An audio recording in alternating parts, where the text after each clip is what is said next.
accident, one thing leads to another. Your injury leads to treatment. Treatment leads to hospital bills. Bills lead to debt. Debt leads to stress. The advocates can help relieve that stress. Having an advocate attorney on your side leads to faster resolutions, fair outcomes, and a peaceful recovery for you. You deserve an advocate. This is The Monty Show, the truth in sports talk streaming.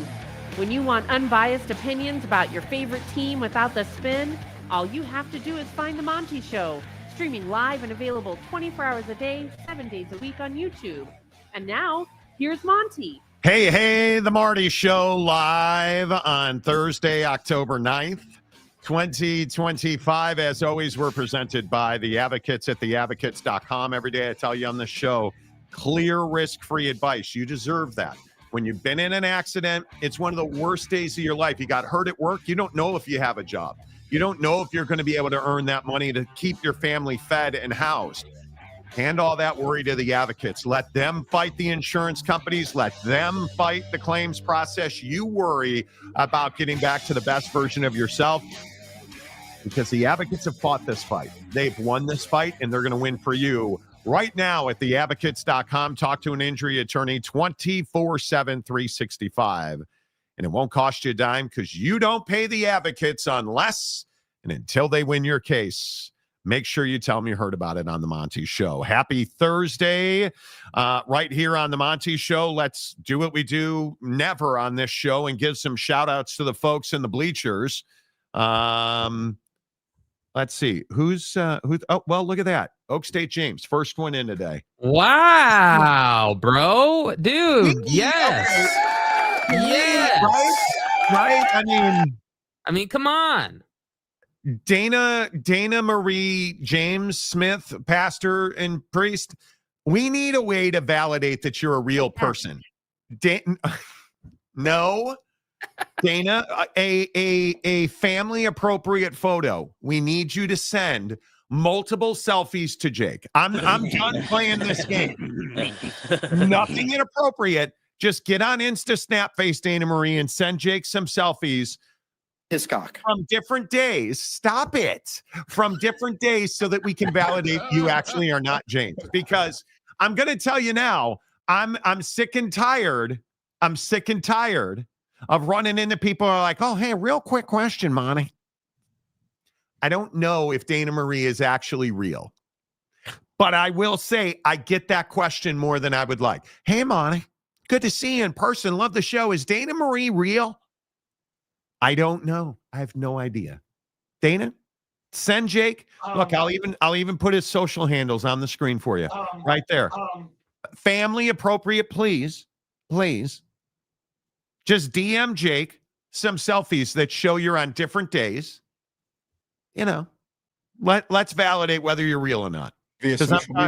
I'm tired of asking. Tin Man, what's up with you? Good to see you, my friend. Phil Venzer. Phil, hope you're feeling good. I just got back from the Heart and Vascular Center. Had vein procedure to close a leg vein and transfer the blood to a healthier vein. That sounds very serious, Coach Prime. Hope you are okay. King of Thailand, Dana Marie. Here we go, James. Exactly. We need to get Nancy Mace to do an inspection. Yeah. David Floyd, Wreckham. Pew, pew. Mike Smith, Mountain Mama. Now that we left the state of Utah to get away from Ryan Smith, Monty and Jack will get into the CFP. That's exactly right. Steely, what's up? Travis Hinton, what's up? Maury freaking Alvarez. From the northwest to the southeast, it's the Monty and Two Hole Show. Damn right. Holes. Always appreciate you guys being here right out of the gate. Please hit the like button. Let's talk some college football on the Monty Show. And the game of the week is very clearly Texas and Oklahoma, right? And I get it. This is a Coastal Carolina show. I totally understand that, my Chanticleer's friends. Right. That was the most obscure football team. Well, today it's a UCF Black Knight show since you're wearing black. So yeah. Oh yeah, I went back to black today because yesterday I looked like a fence post apparently, or whatever people were saying. You know, a guy steps out and wears red one day. Oh, hey, nice fence post you got there, Monty. Thank you. Look here, man. Thank you. What game are you most looking forward to this weekend? Because I think obviously Tech Kansas is an important game, as we're going to talk about in a minute. You have breaking news already. LeBron James sidelined 3 to 4 weeks due to scatisha on his right side, whatever that means. He will miss the start of the NBA season. Well, maybe he should just have some Hennessy to fix that. I mean, that's what's the big deal? Man, you hate LeBron so much. I hate that LeBron is a spotlight chaser. LeBron James cannot help himself.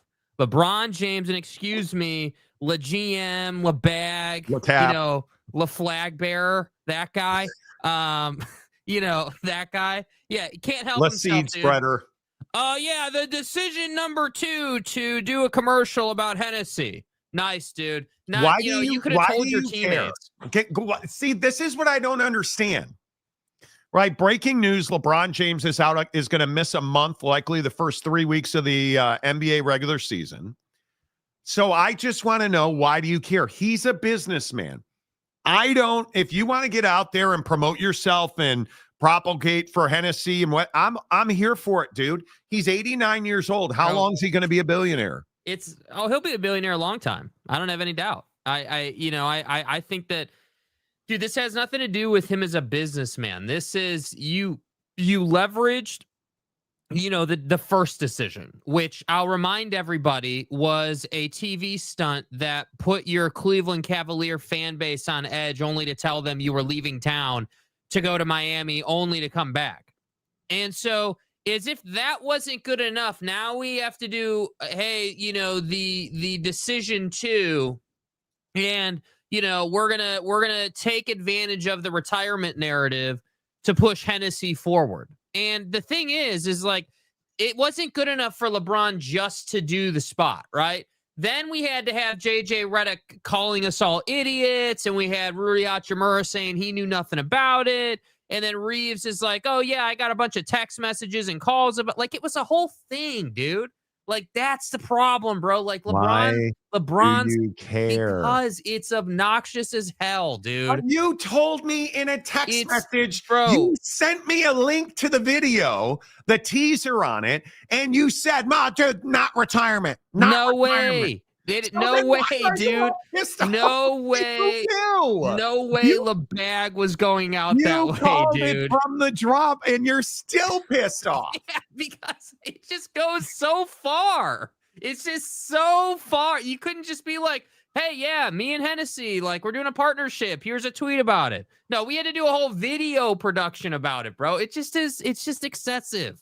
It is excessive and attention-seeking. LeBron is apparently dealing sciatica on his right side, which, bro, trust me, I have a sciatic issue myself, and it is miserable. I can't imagine being a finely tuned athlete, much less such as in like myself, with a 57 pack of abs. Like, I can't imagine being a finely tuned athlete. Not now in this joint. But this is a big story. LeBron's out 3 to 4 weeks. He will miss the beginning of the season for the Lakers. And I think this is a make or break year for the Lakers. Like, you have to win or you got to burn this thing to the ground. Yeah. And the Lakers never really burn it to the ground. And we'll get into this as October rolls on. But the JJ Redick, experience needs to have a good year this year. Because it's hip and cool, and the guy's a sex machine, and his house burned down, and we all felt bad for him. How about you go win some games? Yeah, and what kind of message does it send that JJ got a restructure / extension? Luka got his extension, and Bron did not get his extension. They were unwilling. Bron didn't want to sign a long-term deal. He wanted to be year to year. He's talked about this openly. He wanted to be year to year. And I don't even disagree with it. I feel like this is one of those things where there's false outrage, right? Who cares? It wasn't the real decision. I agree with JJ Redick. Do we have that video of JJ? Like, I agree with JJ Redick because he pretty much mocked everybody. Text about LeBron firing. You guys are idiots. Did anybody text you? We all knew it was an ad, right? Yeah, I got a lot of texts. I'm sure I got some texts. Any fun ones? No, I mean, I think most people that text me are also aware that it's probably an ad. Nobody was freaking out. You're all idiots. It's so true. It's just like, oh, LeBron. No, man. This is the Arch Manning argument. I got my ass kicked for on the show. Why can't I get fired up about LeBag doing LeBag things, bro? You're That's what this millennial. is. You get fired up over the wind coming out of the West. Like, Listen, I know that LeBag didn't, swing on one of his players, but I'll die on this hill, okay? Jesus. I'll die on this hill, bro. Man, he didn't abuse anybody that was subordinate to him. Dude didn't need to do this. He did not need to do this. Bro didn't need to do this. He could have easily just cut a professional commercial and ran that thing on his Twitter, and we would have been fine. But we needed the decision too. You just can't let it go. And then you double down by saying, "Oh, it's no big deal. I'm going to miss the first 3 weeks of the season." On a team that desperately needs to make the playoffs to save, my legacy as a Laker. Come on, dude. Come on, bro. Like, let's go. Okay, so Dana Marie is taunting you in the comment section. Has she sent you selfies? I want G-rated selfies, not I don't want OnlyFans material in my DMs, okay? I just want Dana Marie. I want you to prove you're real. She hasn't sent me anything, bro. I want you to prove you're real. And because I don't think you are. Yeah. I think you're an Oak State burner James account, bro. I think you're an Oak State James burner. Yeah. I really do. Boyd Lake, the SEO King of America. Good to see you. Huge game for BYU this week. Did you guys see the line on the BYU game? We were putting the show together today, and Jake and I were talking about this. Are you guys surprised by this line? That it's BYU and you're only 2.5 at Arizona? What am I missing on this line? Well, I think what they're saying is that BYU's on the road, right? So they're saying what you're really saying is BYU's a 5.5 point favorite, right? Because the home team gets 3 points. So you're saying 5.5 points here, really. And I don't know. I just don't think that the 5-0 from BYU is respected yet. You're gonna have to prove, like, if you come out and you beat Arizona by multiple possessions, like if you beat them by like 14, 17 points, okay. Now that 6-0 starts to look a lot more legit, right? And then you go on and on and on. You play the Holy War, and let's just see where you go. But nobody is sitting here saying, man, that schedule has been really difficult. I think that's what this line is about. Yeah, maybe. I don't know. What do you think it's about? I think it's disrespectful. That's what I think it's about. This is the problem we have in the Big 12, right? Because there's a lack of respect for this conference. And I will sit here and tell you it is the second best football conference in the country. I think it is deeper than the Big Ten. I think it is significantly deeper than the ACC, and I'm happy to die on this hill. I look at the Big 12, and I see a quality football team in BYU. I see a quality football team in Utah. I see a quality football team in Texas Tech. I see a quality football team in Arizona State. I don't see 4 quality football teams in the Big Ten. I think somebody's season is going to come to an end in Eugene this weekend where Jake is too much of a wuss to go to the game. Like, I think if Indiana goes to Eugene and they lose, we can start talking about Mr. Ohio State. Google me as a guy who can't win on the road. Just Google him when he's at home, but don't Google him on the road. Right? Google I think that's who Kirk Cignetti's Indiana is. If he loses this game, and I don't care I don't care if he loses this game by 1/2 of 1 point. I don't care. You either won the game or you lost the game. If you get blown out, okay, we're having a different discussion. We're keeping the book right now. We ass. He's got arguably the best quarterback in the country at playing on his team. He's got arguably the best defense in the country. There's no excuses. You should go to Eugene and you should absolutely be competitive in this game against Oregon. And we could sit here and you can fillet, as Kirk Cignetti has, you can sit here and you can fillet Dan Lanning as a young phenom and a superstar and you know, a debutante. You can call him all these great things and you can rave about Dan Lanning. Knee pad Dan Lanning. Stop stretching your throat on Dan Lanning and start beating Dan Lanning. Yeah, start beating Dan Lanning's ass. Yeah. Go to Eugene, show me your real Fernando Mendoza and win the game. Because if you don't, you can go ahead and disappear. You can go hang out with the Epsteins because that's what you'll be relegated to. And I think it's a massive game. Here's the thing, though. I think when you look at Texas and Kansas, you look at Utah and Arizona State and BYU and Arizona, those are three massive games. I don't know that there will be three massive games in the Big Ten for the rest of the year.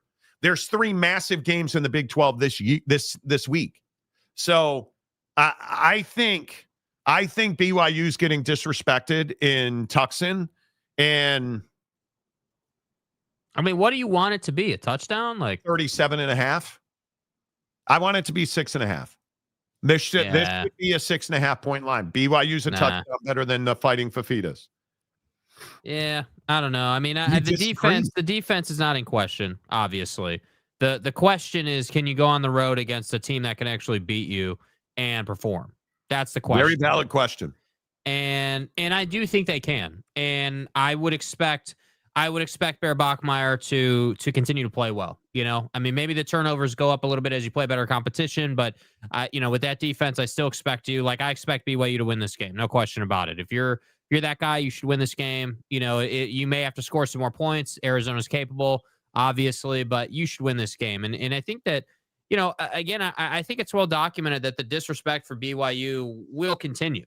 I mean, you could be 9-0 and you still won't get the love that you probably deserve because you never wind up finishing the deal. And that's what happened last year. Mm-hmm. And, this year, I think it's less of a narrative about the CFP because I don't think anyone believes they're going to get there. But if they were to be 9-0 with, a game or two left, then it'll be interesting to see how people view them nationally. But just like Utah, I don't think BYU gets respect ever.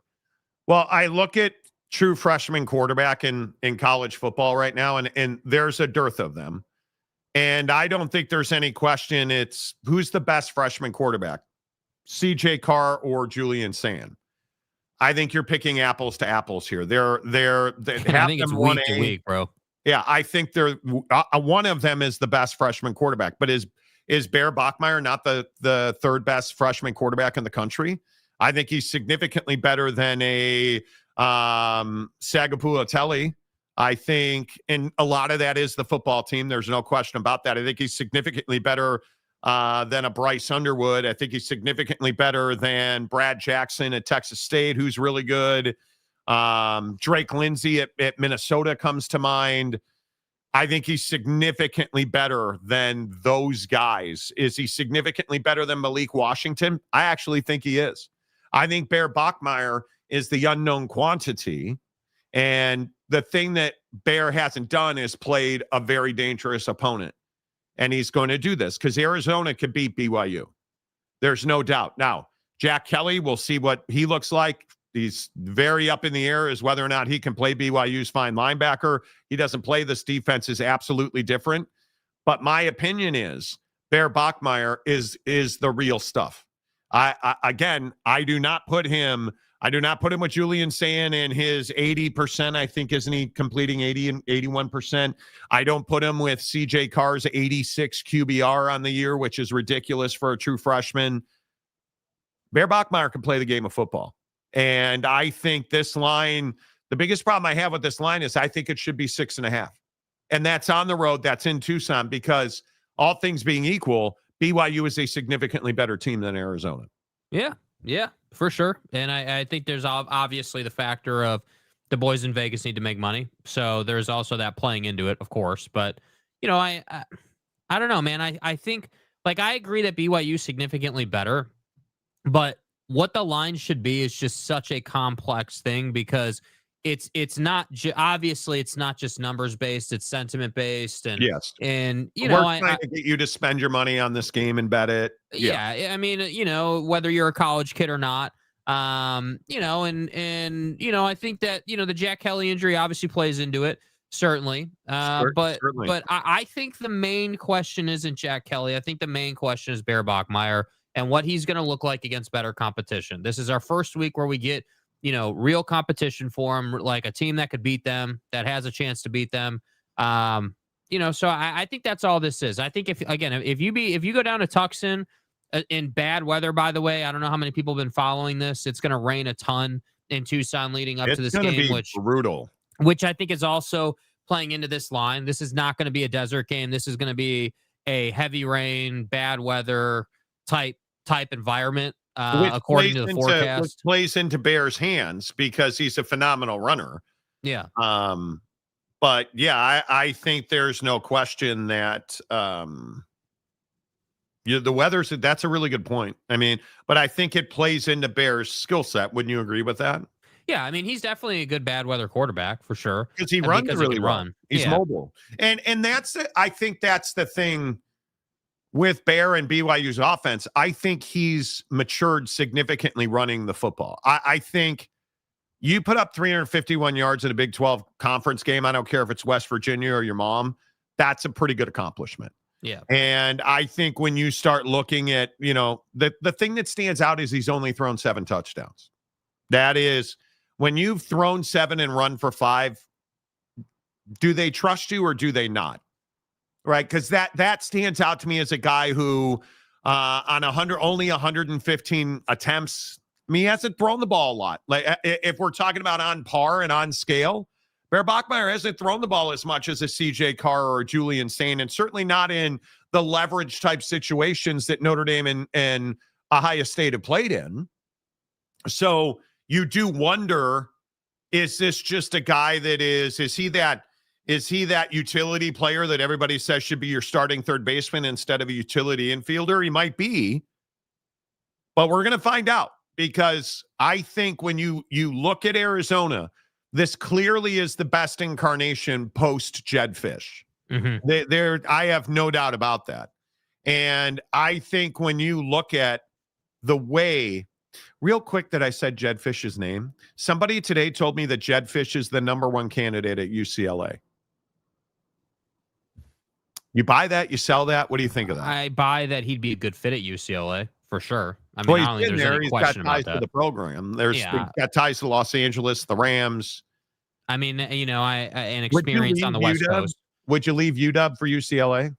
I don't know. That's such a preference decision. I probably would not, just because I saw the success DeBoer had at UW. It's proven that it can be done, but I don't know, man. Like we talked about, obviously UCLA is spending a lot of money and has a lot of money available. So, yeah. I mean, if you want to, if you want to live in LA and, you like the, you like the lifestyle and the cost and the vibe and all of that, and you want to coach there, then I don't see why not. But I certainly think Jedd Fisch is definitely one of the most qualified people that we've heard of so far to take that job. Yeah. I think Jedd Fisch is a huge candidate there. Boyd, like, BYU can beat Arizona and still get no respect. Well, that's true. Yep. I don't think there's any doubt about that. Joey, I think Jake moved to Eugene to write his own Ozark series. Could be. It's one of the greatest shows of all time, bro. Jake's a prolific writer, said nobody ever, including his English teacher. Joey Harper, weather will be a big factor in Tucson. Michael Cruxall.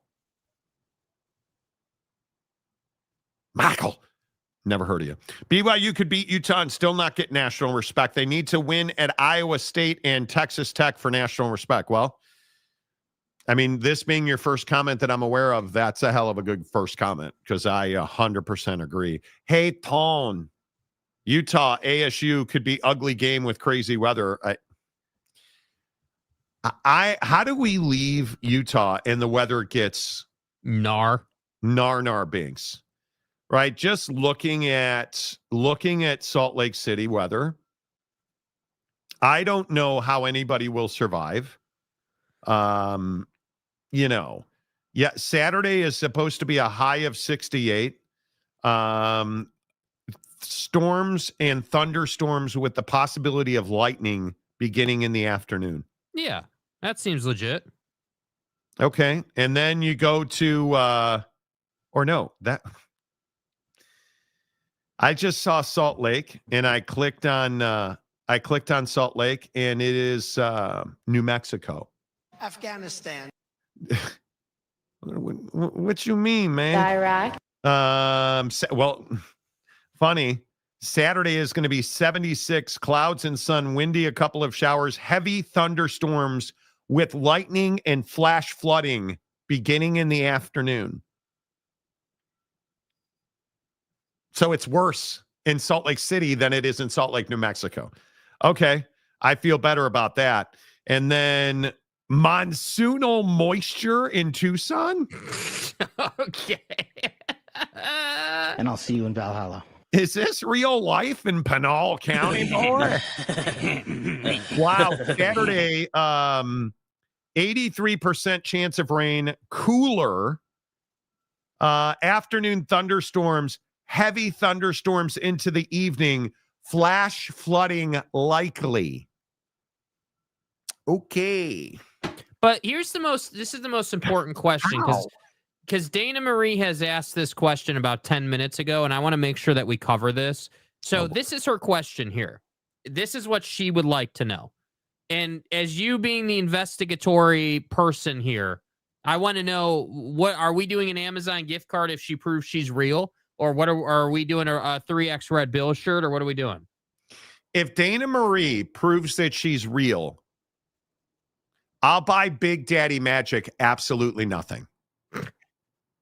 And as much of that as he wants.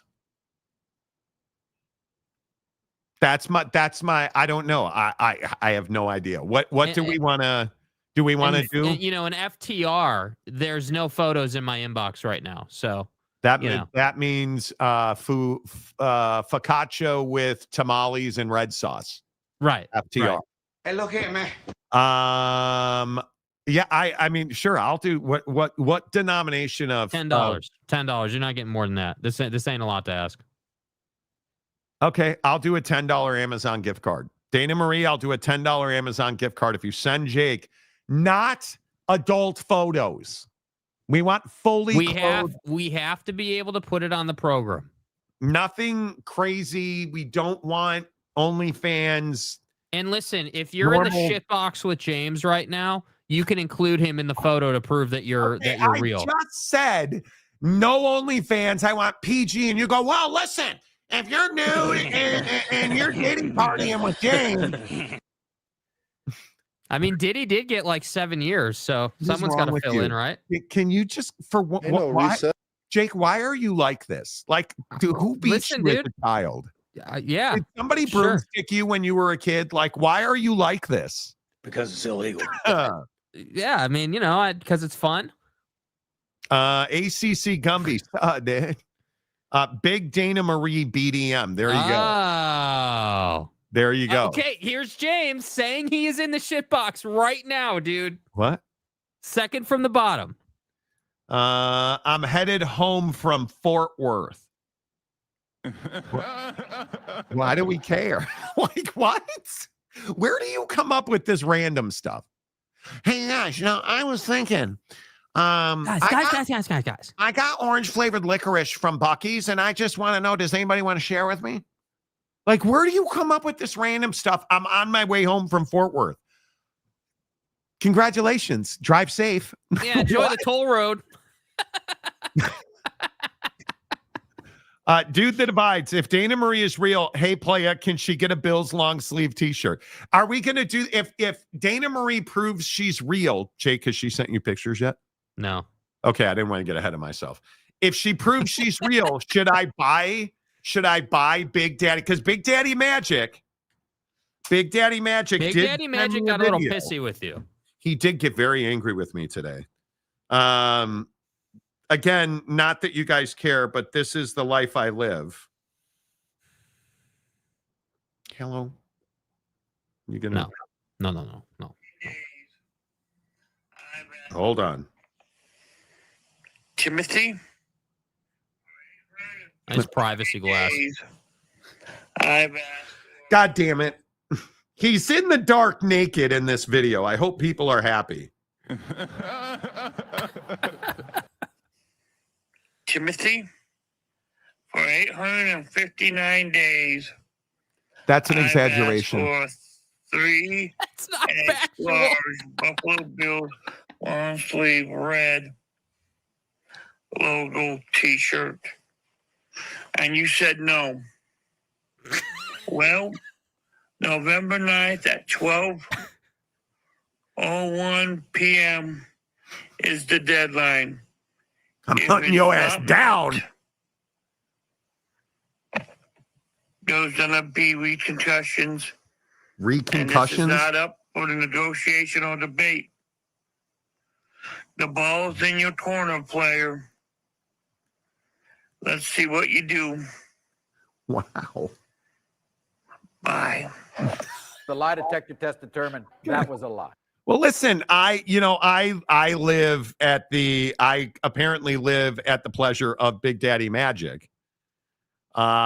Jake, can I even play his response? Like, I don't know. I mean, there's some pretty rough references in here. I'm not gonna lie. You know, if you're at work, you might want to turn this down. Well, also, but like if you have kids, dude, this is rough. Timothy. This is bad.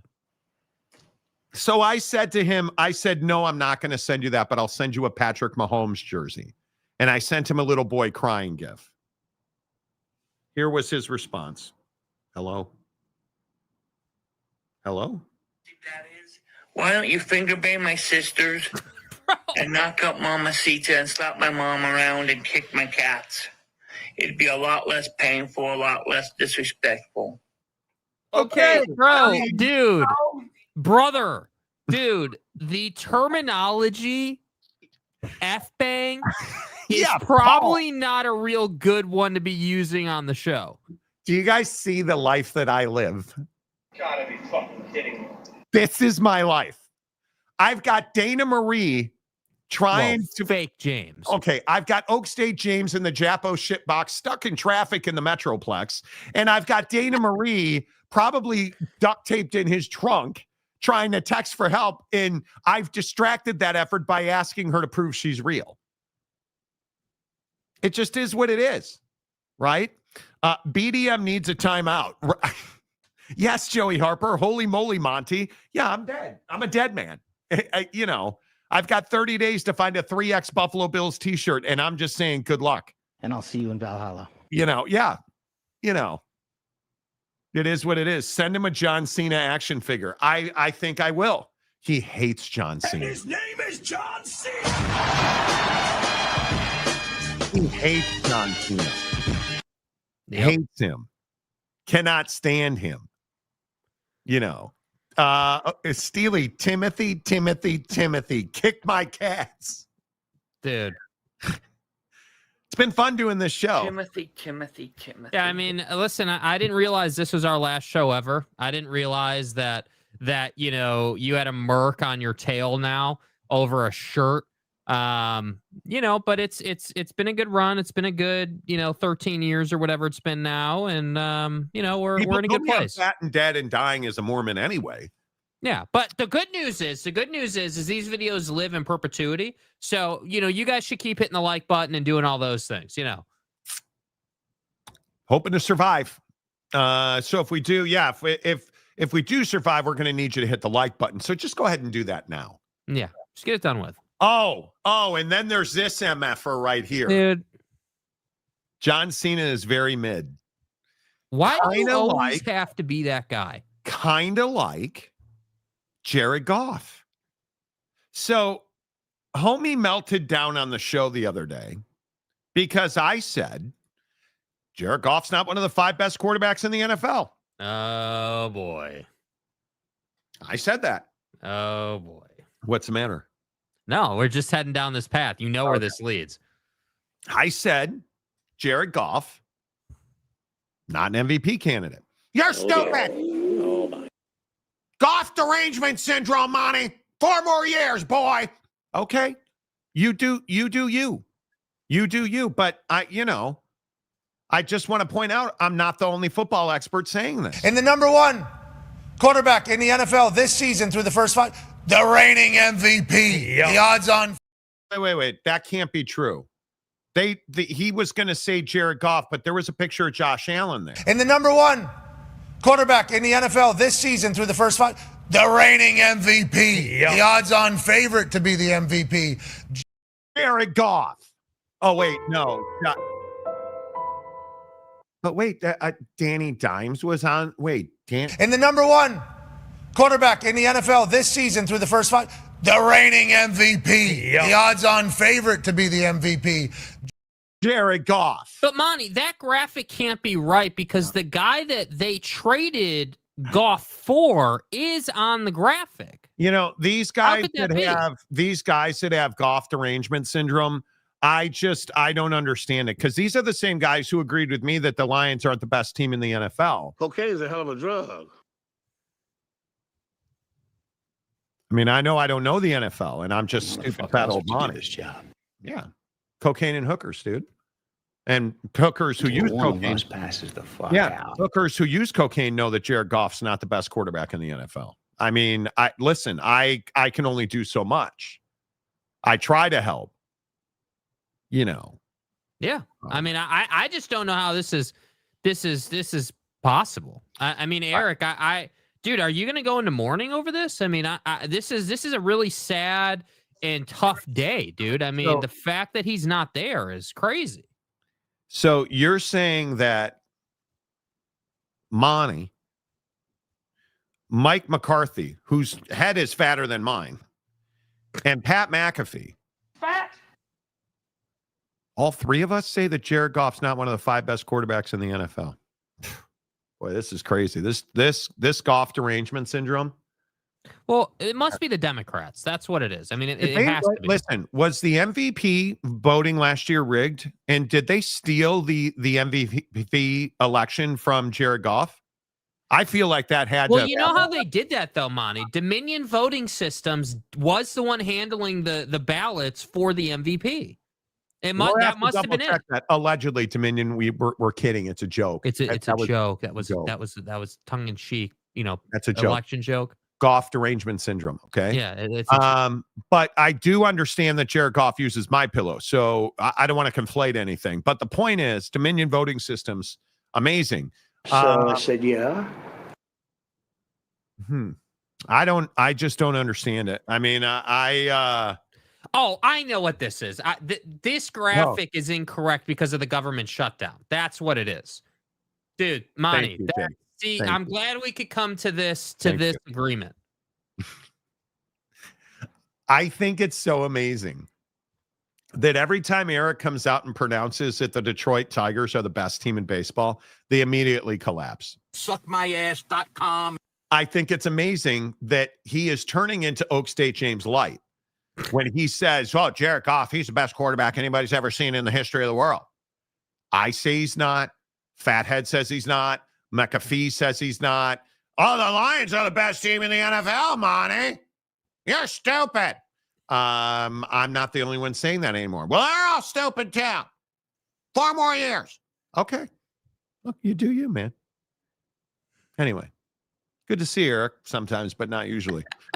Blame it on the government shutdown. That's right, Gumby. See, we agree. See? And I should probably, just to do it justice, I should play the whole. And the number 1 quarterback in the NFL this season through the first 5, the reigning MVP. Yep. The odds-on favorite to be the MVP, Josh Allen. What have you seen in the first 5 weeks of Josh that puts you number 1 here, Coach? I just love the way he attacks the position. He can make all the throws in the pocket, out of the pocket. I mean, his patience and confidence in play extension is as good as you can be. I mean, how many times you see him just, get to the sideline, gain another 2 seconds, 3 seconds. there's never a play that can't be made, when Josh has the ball. I just think he's, I think he's playing at an unbelievable rate right now. So. I mean, he was just smacking that guy's head right there, too. Yeah. I mean, he's not scared to mix it up. He'll get in there in the gruff a little bit. And he's undefeated. I mean, it's one of those things. They're not. Well, they lost to the Patriots, but yeah, that was Connor, obviously, Coach. Yeah. Nobody said the word Goff. Bro. Just saying. Who is on that graphic? Oh, was Dak Prescott on that graphic? Think I talked about him. Baker Mayfield. Yep. Think I talked about him. Danny Dimes. Pretty sure I talked about him. I mean. And when I woke up this morning, I was feeling pretty dangerous. I don't know ball, though. Goff is the 10th best quarterback in the league. That's even too high. Okay, so are you trying to melt down the comment section with that take right there? Mike Johnson's Grinder account? Yeah. Johnson. Yeah, it's Goff derangement syndrome. Hey, by the way, I don't have any pictures from Dana Marie yet. Just pointing that out. Okay. My money's safe. Fat Mormons don't know football. Could be. So wait, now he's called you fat. Yeah, I am. He says I'm fat. Anyway. Didn't Jake buy a Volkswagen Goff? He did. Yes. A Volkswagen Jared Goff edition. Yes. With the Amin-Ra package. That's right. Yeah. Yeah, Gumby says you're fat. That's right. Fat. I was being nice with the 10th. There you go. There you go. I think Jared Goff is good. Jared Goff's not the best quarterback in the league. Good. I mean, is he better than Cleavage Crier? Cleavage Crier. Yeah. Is he better than Noodle Arm quarterback in Minnesota? Jared Goff or JJ McCarthy? You stop it, Monty.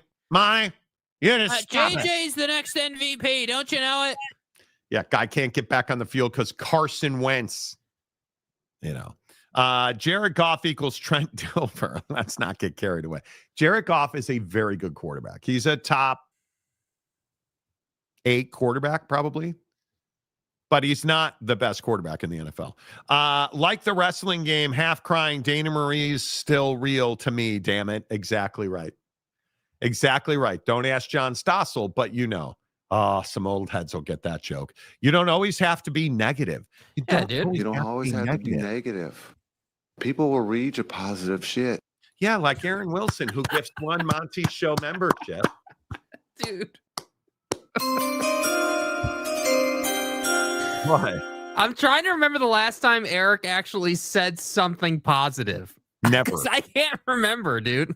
No, now I'm fat, All right, let's talk college ball here on the Monty Show. Can Texas Tech save the Big 12? I think this is a huge discussion. I think it's a huge week for the Big 12. I think the entirety of the Big 12's hopes rely on the Texas Tech Red Raiders. And I think, again, this week, Kansas, this represents a game that they should win by 20. Now, they're 14.5 at 58.5, which means people don't think much of Kansas scoring a lot of points. I actually think this is going to be a shootout. But Jake, do you or do you not think that Texas Tech can carry the hopes of the Big 12 to the playoffs? Yeah, I mean, I think that they're obviously, the top dog right now. I think that they're clearly the front runner to win the conference right now today. I'm terrified for the Big 12.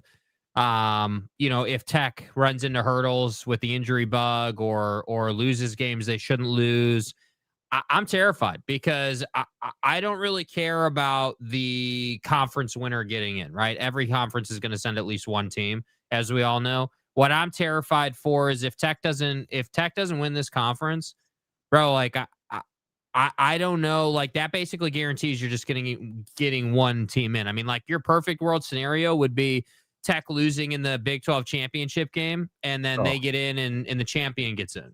That would be ideal because allegedly we don't punish teams for losing your conference championship game, which I still don't buy, but that's what we're being told. So I just think I don't know. Can they save the Big 12? I mean, is saving the Big 12 getting 2 in? I mean, is that what we're saying? Because that's what I think the real question is. What is the best case scenario? That's the thing. Yeah, I think I think the worst case scenario would be Texas Tech not getting to the conference championship game would be a disaster, because I think people want to put Texas Tech in the college football playoff. I think They're Cody ninth Campbell right now in the AP. Do I remember that 10th. right? I think they're 10th, right? Cody Campbell is a guy that people really, I think, want to root for. And I think 9th, excuse me, you were right. I think people want to root for Cody Campbell. Now, is Texas Tech better than the Georgias or LSUs or Tennessees? Yeah, I actually think right now they probably are, because I don't think Gunnar Stockton is capable. But doesn't Texas Tech have their own quarterback problem? I don't tend to believe they do. Right? See, I mean, we're a little different. So you would take, okay, if it's in Lubbock, you would take Tech to beat Georgia. I would. I think the defensive line at Texas Tech is amazing. I think they have played really, really well. I worry they're running into some injuries at the linebacker, which makes you a little nervous. But my feeling is that I think Texas Tech can beat anybody in Lubbock. They're not. Are they Ohio State good? No. Are they Oregon? No. Are they Alabama? No. Could they give Notre Dame a run for their money? Yeah, absolutely. Yeah, see, like Notre Dame, again, I'm not even being tongue-in-cheek. Like, because Notre Dame struggles to score, Tech is in that game, right? Against one of the best teams in the country. Like, I think because Notre Dame struggles to run the ball. That's what it is. I think it's because Notre Dame chooses not to consistently give the ball to their backs who are dominant. I think it causes problems. Yeah. And CJ Carr has shown he can carry the offense, but now my biggest concern, they've gotten pass happy, but here nor there. If Tech's linebackers are healthy, they go undefeated. It's as simple as that. And I think it's a big question. I love that this is a huge game for Lance Leipold. I think it's massively important. Kansas cannot go to Lubbock and get blown out. And they own Kansas. I think the number's like 23-2 in their 25 games played. Texas Tech has won 23 games out of 25. They own the Hawks. You have got to go to Lubbock and compete. And I think Kansas can. That's a huge question mark, though. Like, I really worry about Kansas's ability to compete. And if Jacob Rodriguez doesn't play in this game for Texas Tech, I would be very concerned. He's questionable. I've raved about him on this show all season long. I think he's one of the best linebackers in the conference. So you feel like do you think Kansas is a threat to win this game, or you just think they'll cover? If Jacob Rodriguez doesn't play, I really worry. That would worry me. I don't care about cover. I think Kansas doesn't want to cover. Kansas wants to win. And if Jacob Rodriguez doesn't play, they have a better chance to win. There's no doubt about that. I mean, well, my main point is if you're Texas Tech, right, and this number is 14.5 in your favor, obviously. Yeah. We all know that it matters how you win and how you lose. And so if Tech, wins by a field goal, let's say at home against Kansas, that's not going to help your odds in the CFP. But if you think about, or in the AP, the AP top 25, but assuming, like, if you look at the teams that are around them in the AP, like, I have no doubt that Oregon's going to dispatch Indiana. I have no doubt about that. So Indiana will be gone out of the top 10. And then, I can't remember who's Georgia got this week, because Georgia's right behind you. Georgia's got your mom. Let's see. Georgia, who's Georgia got this week? Oh, Auburn. Yeah, Auburn. Georgia's going to beat Auburn. So theoretically, they're going to move up a couple spots. So I just think you're that just it's important. That confident Georgia's beating Auburn. Yeah, I don't think that Auburn can hang with Georgia. I think that the Bama game showed that Gunnar Stockton is more than capable of playing good football, and the Alabama game to me showed that Georgia. That's at Jordan Hare. Yeah, I know. Yeah, it's a road game. Yeah, But I'm telling you, man, it's not. I just don't think Auburn has the horses this year, man. Like, I know that Auburn is a season record team. That's been their role in the SEC. But let's say they lose. Okay, Georgia loses. All right. Bear Bachmeire or Gunnar Stockton? Gunnar Stockton, for sure. Dude, Bear hasn't played. Who the hell has Bear Bachmeire played, bro? Okay. Who has he played? I mean, Nobody. honestly, he hasn't played anybody. I mean, listen, Gunnar Stockton, the difference is that we see Gunnar Stockton, like, think of the progression. So last year, Gunnar Stockton looked really bad, right? Comes in, not that guy. Big questions. Can he develop? Okay. Starts the year, 2-0 against nobody. Marshall and Austin Paye or P or whatever. Austin. Oh my God. Austin what? P. Austin. Austin. Okay, Austin P. Cool. Who cares? Okay, great. So then you play Tennessee to the wire, 44-41, and then you lose to Bama. That's by far his game of the year. Yeah. Then you lose to Bama by one score. He was not good against Alabama. Yeah. He was not good against Alabama. Mm-hmm. He cost them the game.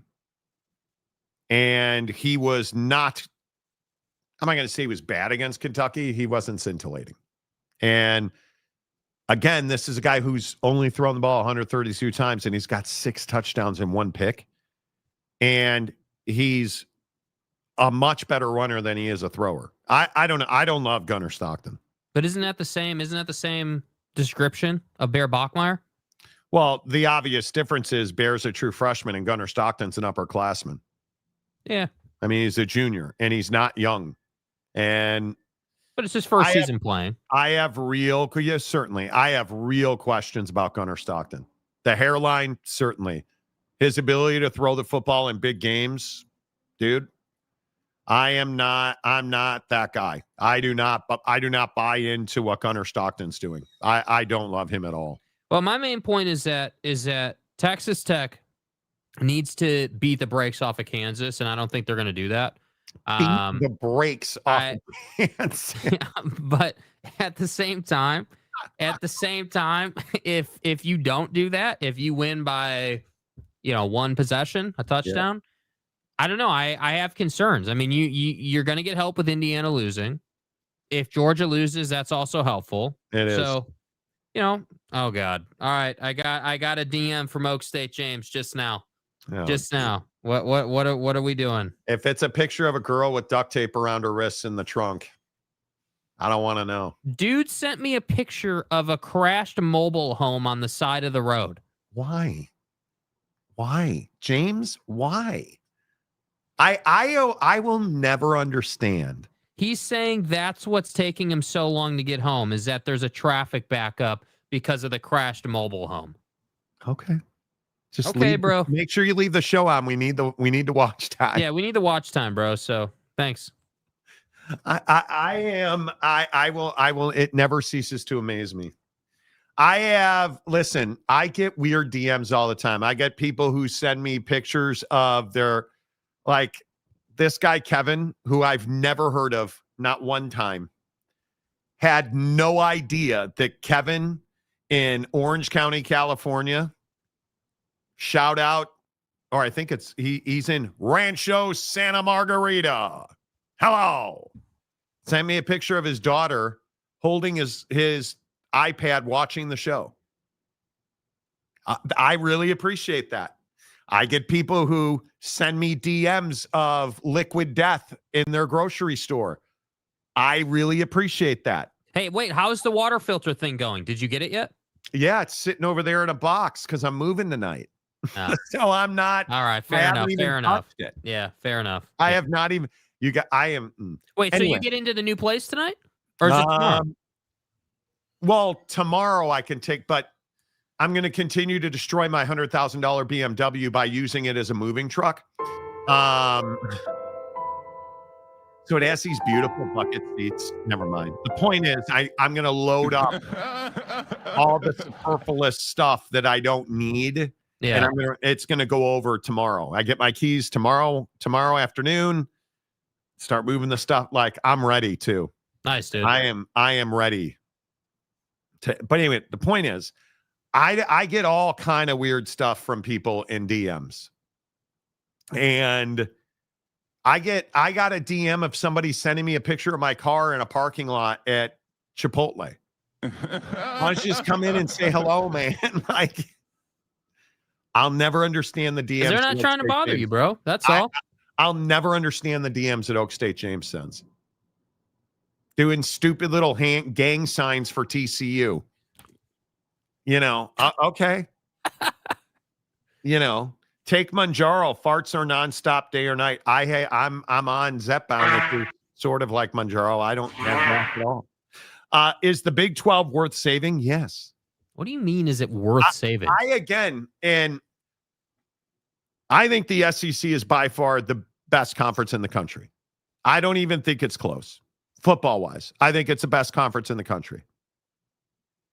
The Big 12 second. And when we talk about things like Texas Tech, BYU, Utah, Arizona State, Iowa State, that right there are 5 teams that at the end of the year could be in contention for a spot in the college football playoff. How many teams in the Big Ten can you say that about? Right now, it's Ohio State and Oregon. Maybe Sunday morning or Saturday night, we'll be talking about Indiana. Probably not. Who else in the Big Ten? I don't know. Does SC win this week? It's an interesting question. I think certainly you look at that game, and I think it's make or break. I certainly think it's make or break for SC. SC's 4-1. And if you go to Illinois and lose that game the way they lost that game, and then they got Michigan. Can I finish my sentence? Sorry. If you go to Illinois and lose that game the way they lost that game, and then you come home and lose to Michigan with a true freshman quarterback, you're not worthy. Mm-hmm. Right? And really the truth of the matter is, I think it's Oregon, Ohio State, and Indiana. Those are the 3 teams worthy of a college football playoff spot at this point. I mean, I still maintain, Washington. I would love to say Washington has a chance. They've got Oregon. Don't they end the year with Oregon, I think? Huge game. But they also have Rutgers and Wisconsin, and they don't have a great schedule left. So of the 1-loss teams, Washington probably ain't it. SC, if they win out, because they've got Michigan, Oregon, and the Irish, and it's Michigan and I want to say it's Michigan and Notre Dame back-to-back for SC. USC's got a chance, but is it likely? It's probably not likely with that schedule. I look at Illinois.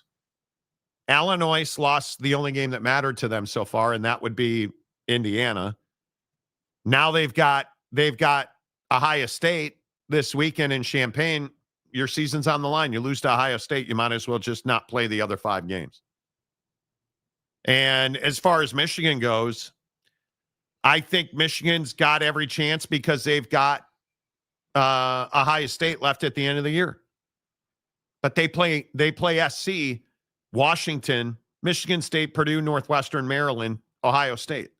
You've got to win the next 7 games, and the chances of them doing that are slim and none.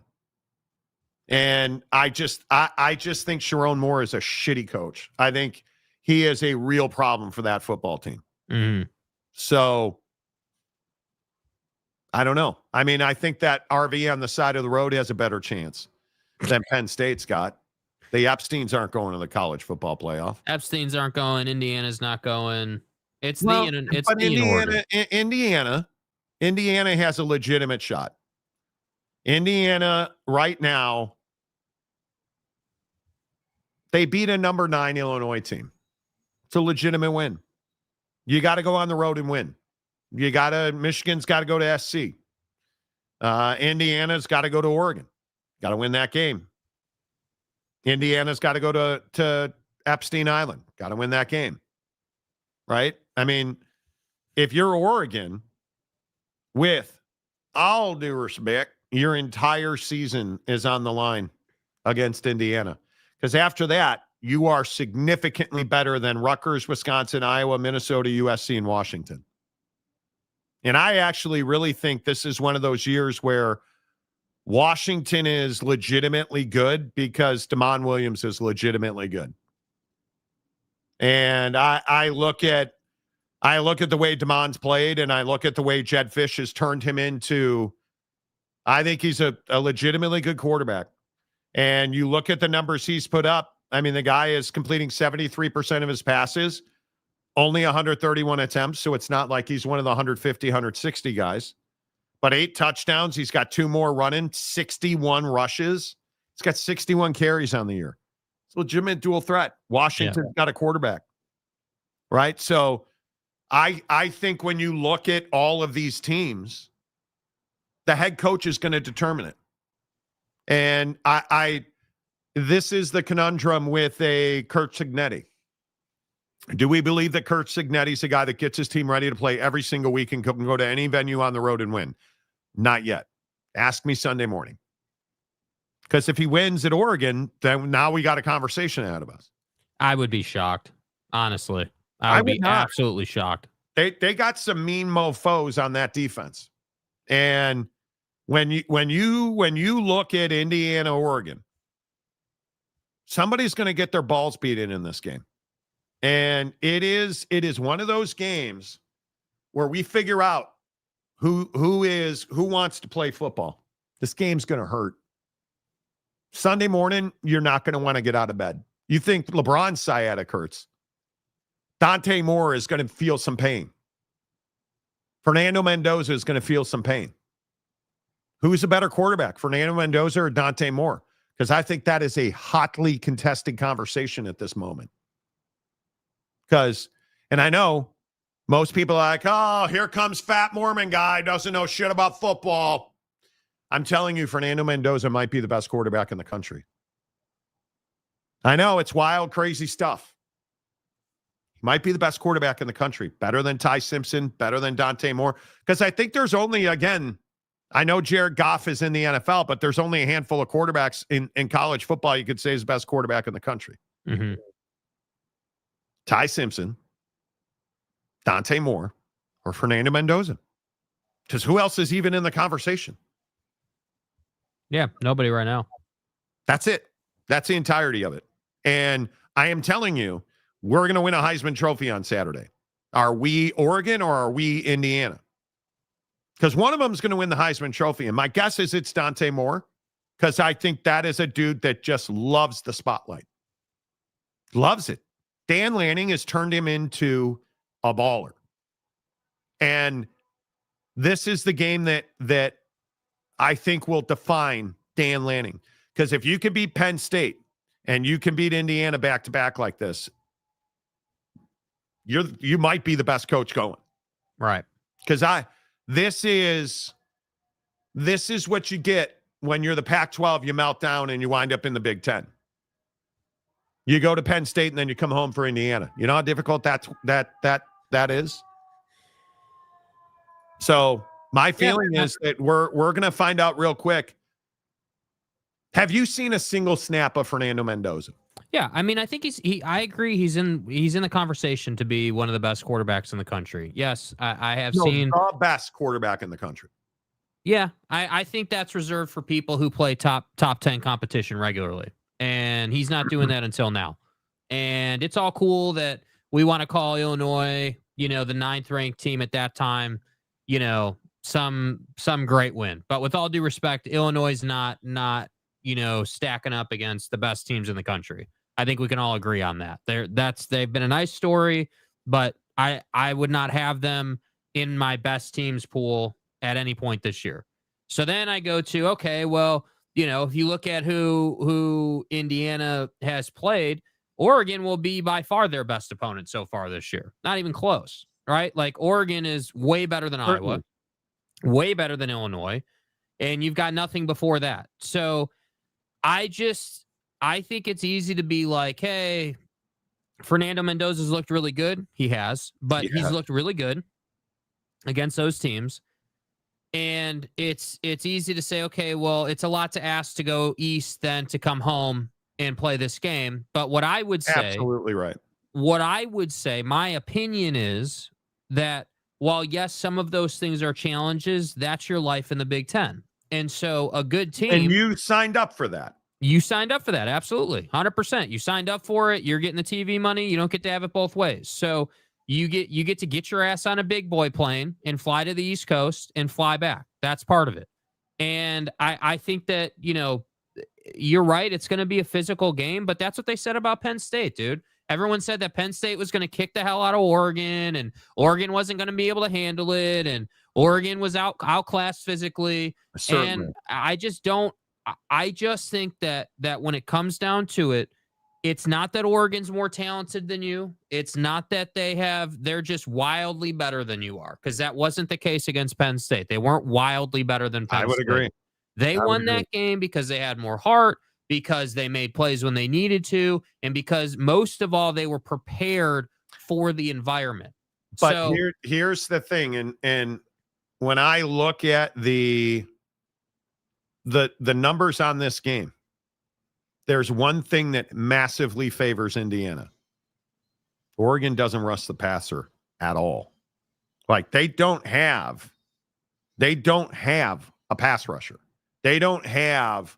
If you look at Oregon, they have one real quality opponent, Penn State. They went to the Epstein Island and won.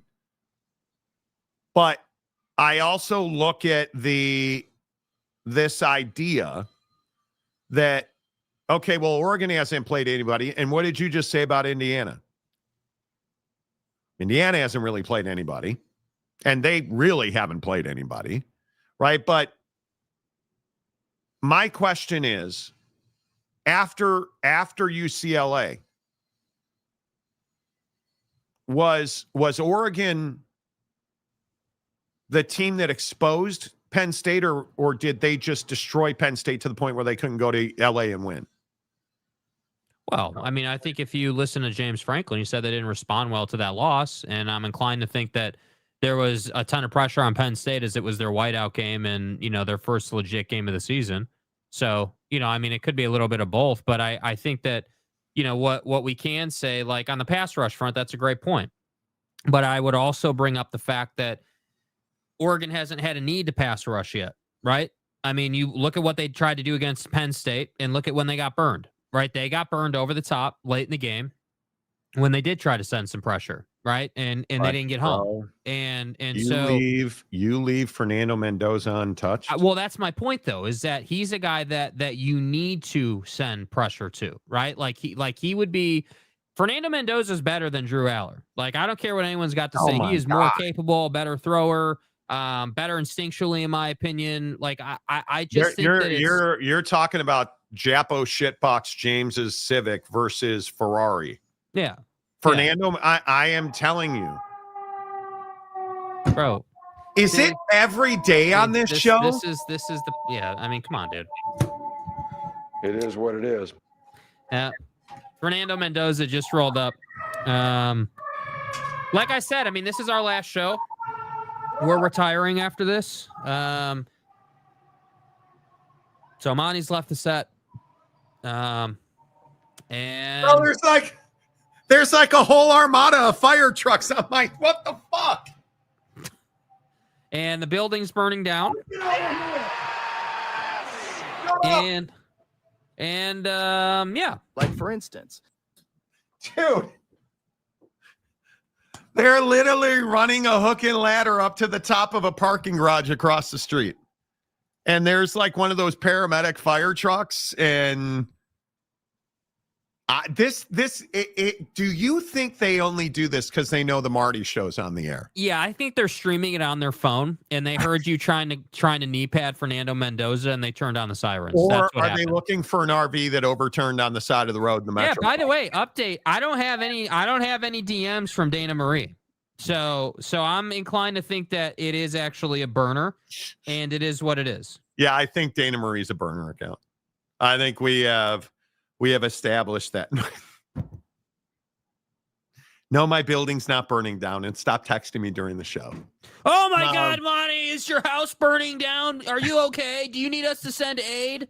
But as far as Indiana, Oregon goes, I think my biggest concern in this game is that Oregon doesn't get in the backfield. Their PFF statistics, they are one of the, I think they are third from the last in FBS in disruptive plays behind the line of scrimmage. Tackles for loss, quarterback pressures. Dan Lanning's Oregon Ducks are one of the least productive teams in their opponent's backfield. And that's scary.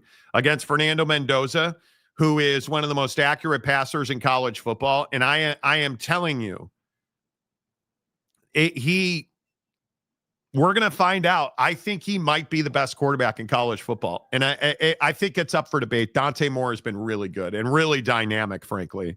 Mm-hmm. Oregon is they don't turn the football over. They don't make a lot of mistakes. I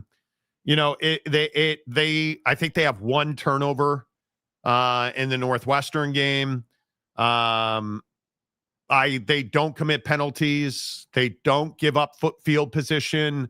The offensive line, I think their offensive line has been one of the most dominant units in college football, bar none.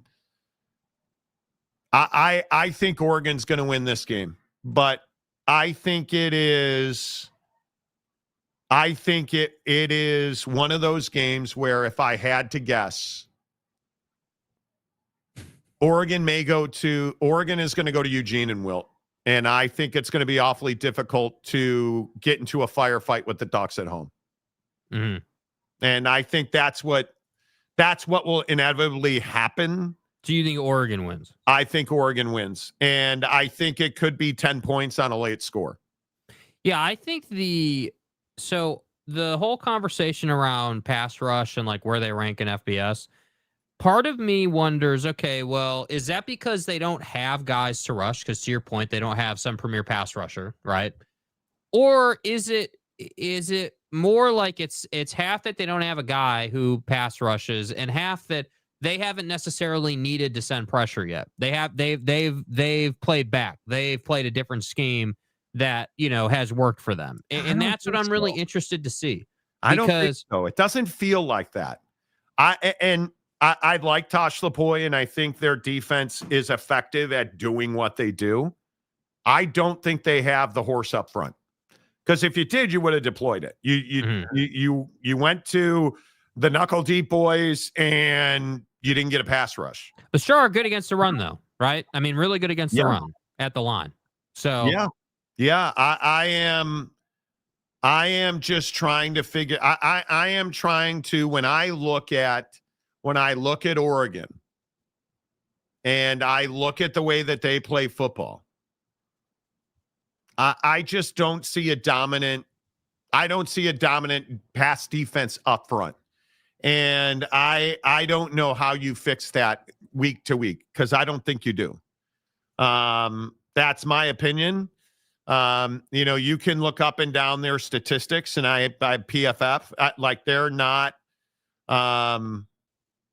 They're just not elite at anything from the line of scrimmage into their opponent backfield, which is very rare for elite teams, and it's why I tend to hesitate.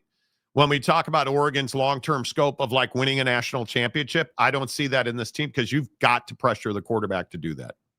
Yeah. I guess we'll find out, right? I mean, I feel like there's a better chance that Oregon dominates Indiana than Indiana going there and winning the game. That's just based on what we've seen Indiana do in big games, based on the fact that Oregon has shown their quality against good competition. And I also think too, the thing that the Penn State game I feel like showed is that, Dan and that staff have the ability to put together really effective game plans and just have their guys ready. So we'll see. It's all about consistency, right? Can you do it week to week? Can you do it against different opponents? What is not in doubt is that Oregon will be fired up to play this game and the energy will be there. So I think it really depends on what kind of start Indiana gets off to in that environment because it's not an easy place to play. Yeah, and I think obviously the thing that makes a difference there is you're loaded on guys with experience. What did they rank? I mean, I think they brought four players that rank in the top 10 at their position in the preseason.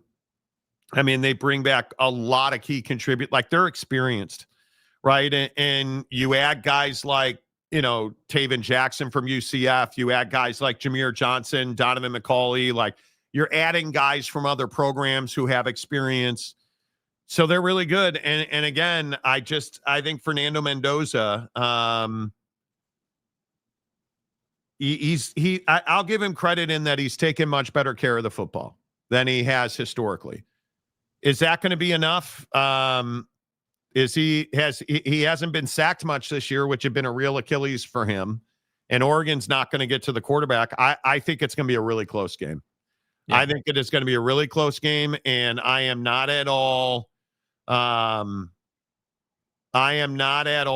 comfortable saying that Oregon's going to win this game because I'm not convinced that they will.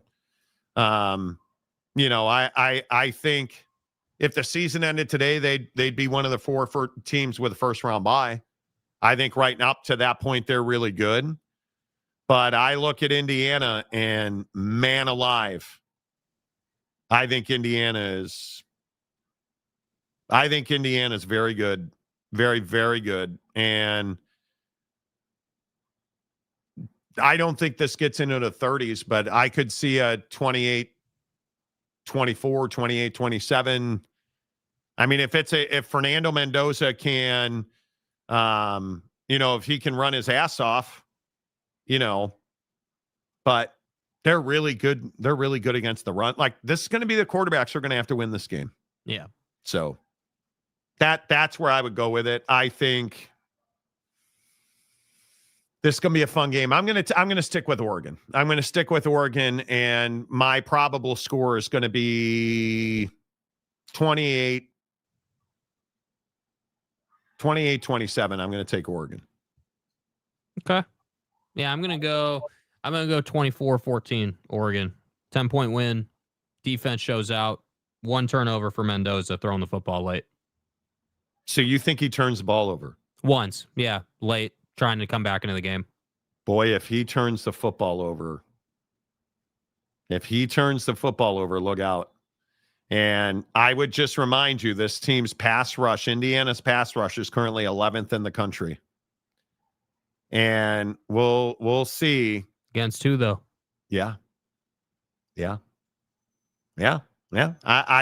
not all right. Dude, that's it. So that's what the game comes down to, though, right? And I'm not saying that I'm not even disagreeing with you about the stats, but what I am saying is that the stats are a little bit, stats can be a great thing to kind of get a feel for a game, right? Which is what we're doing. But I also think that I'm not just going to be like, oh yeah, they're the 11th pass rush in the nation against one quality opponent. Right, but I think you also have to look into what goes into that. Like at PFF, it's a lot of player versus player, matchup versus matchup. So you're right. But then do I downgrade Oregon, who I think is 4th in the country in PFF in coverage? I probably don't. But who's 3rd in the country in coverage? Notre Dame. Is Notre Dame the 3rd best coverage unit I've seen? No, yeah. Certainly not. But Notre Dame, I think, is rated like a 91 in coverage, and Oregon's rated a 90. Right. So I don't know. I think when I look at some of these numbers and I look at the way this game's going to play out, Indiana's not the best team in the country. They're rated. Are they better than Penn State? Significantly. Because I think they're tougher. And I think Fernando Mendoza is a much better quarterback. So, King of Thailand, Indiana going to Oregon is loser 9 out of 10 games. Could be. Do you think it was like the Will Howard Ohio State Oregon game? Something like that.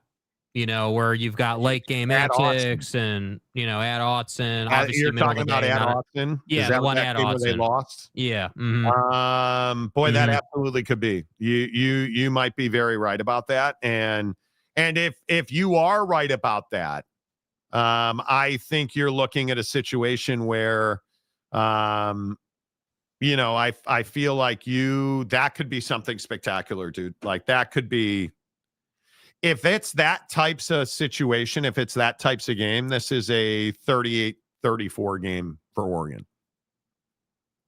But, I could be wrong. Mike Smith, Notre Dame does not have a quality secondary like West Virginia, but they are still solid. There you go. I think it would be pretty wild if Indiana did pull it off. I think they would finally get respect. I think they would. You beat Oregon at Oregon. That's a good win. UW fan Jim, hello. Can we just count the fourth quarter stats from the Dogs versus Maryland last week? How good is Washington? Because I think this is a really interesting. It's a really interesting question. You hung tough. You hung tough against Ohio State.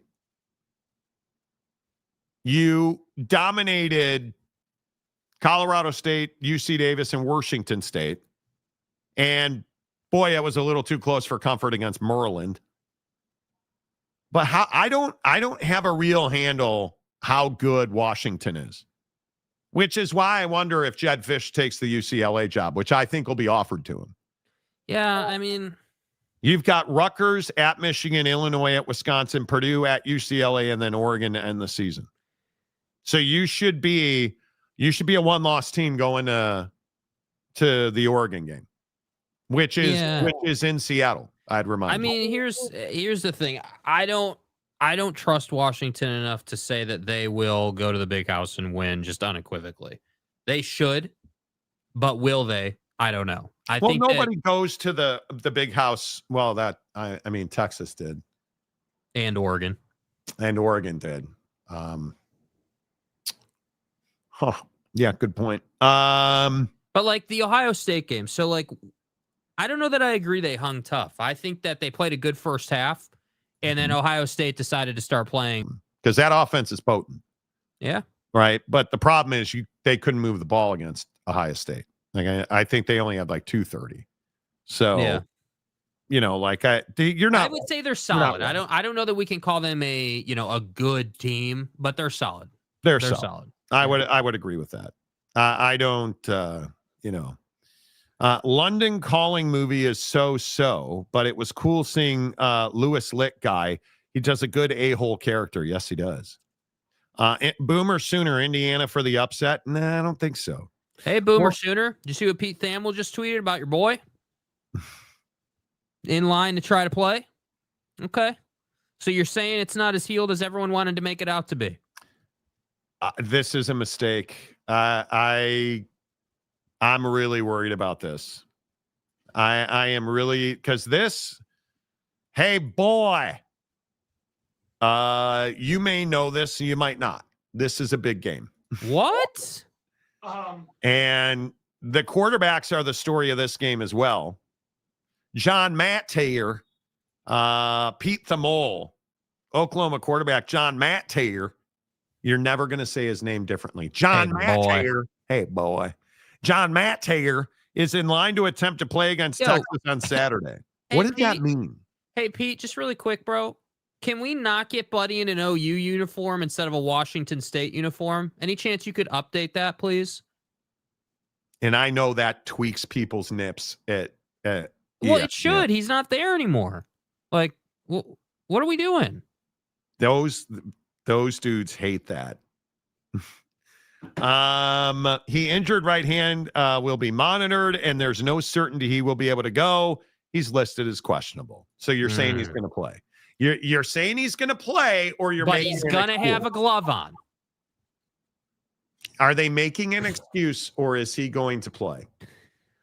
Are they trying to psych out the Texas defense, or is he actually going to play? Because I think he's going to play. How much better is a 50% John Mateer than Arch Manning's been this year? John Mateer. Oh, John Mateer. John Mateer. Let's see. Can we stop this shit with Arch? No, he hasn't earned us stopping.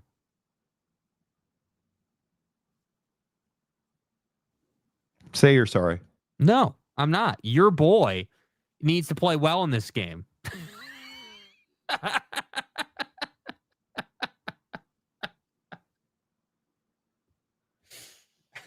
I'm giving you a fucking answer. No, you're not.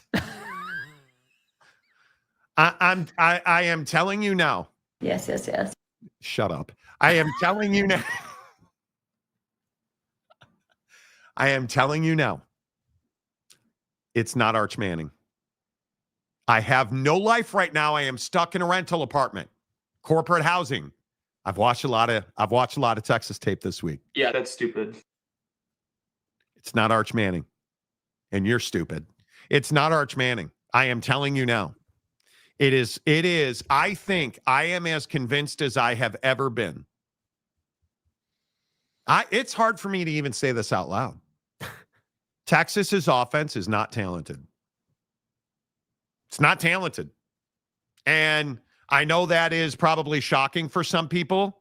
I've spent a lot of time watching this team play football this week. Their running backs are horrendous. And their offensive line is horrendous. And you know the shocking thing about Texas? Their wide receivers are not fast. That was a masterpiece of dog shit. Hey, Steve, what are you doing? Because this defense is unbelievable. The Texas defense, I am back on the Texas and Ohio State are very close defenses. This offense is not talented.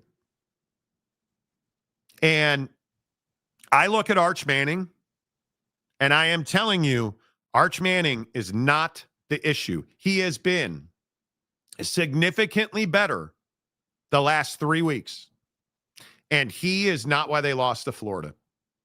I am gonna die on this hill because I have invested in Arch Manning not being shitty. And you just have to snap out of it a little bit. Yeah, buddy. And I believe after a lot of legwork this week, I personally believe that Arch Manning could go to the Iraq and be the best quarterback in the military. Because some people don't have offensive schematics, such as in like Arch, and yeah. You guys see the video of him walking into practice the other day, and I don't know how many people saw this, but look at the look on his face. Oh fucking God.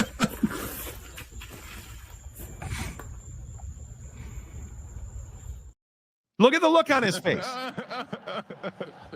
That's what he's dealing with. That's what it's like to have a really bad offensive line. Running backs who can't, their running backs, you guys, are so bad at diagnosing the cutback.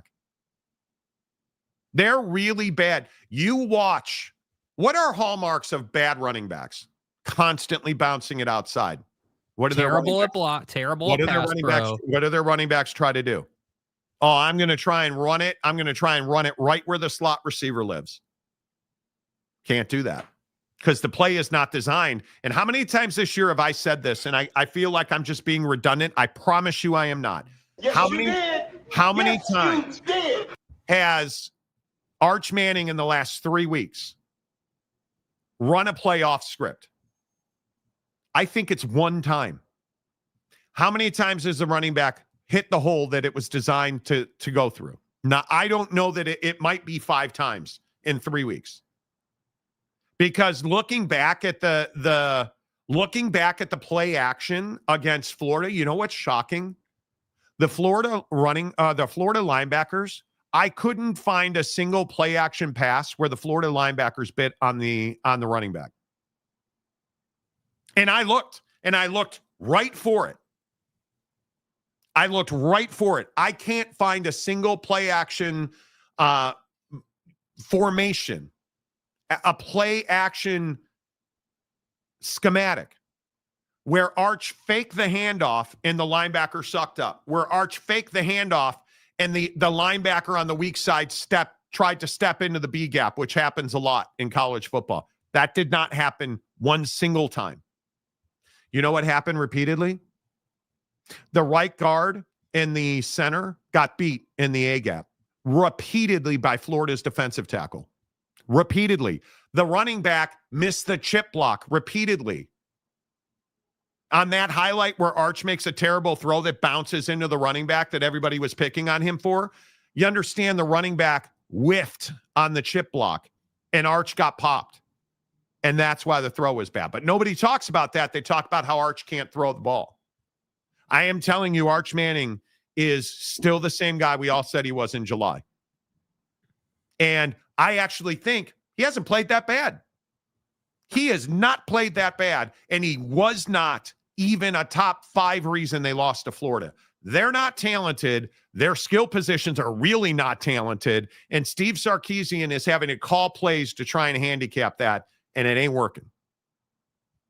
And if John Matt plays, OU wins this game because their defense is significantly better than Texas's offense. Mm-hmm. I'll die on this hill. It is not Arch Manning that's a problem in Austin. Yeah. We'll see. I mean, certainly is not the only problem. I John think everyone Matt can agree on that. John Matt here. Yeah. Arch is not the problem in Austin, boys. I am telling you, he's not the problem. And I think when you look at the elite quarterbacks, what has Oregon done really well for Dante Moore? Time and space. What is Ohio State done really well for Julian Sand? Time and space. Guys throwing a lot of clean footballs. CJ Carr, time and space. Why is Notre Dame running the ball much better now? Well, because their offensive line is now actually finishing and sealing. Time and space. You look at the quarterbacks that are seeing real success as first time starters. Why is Fernando Mendoza so lethally accurate?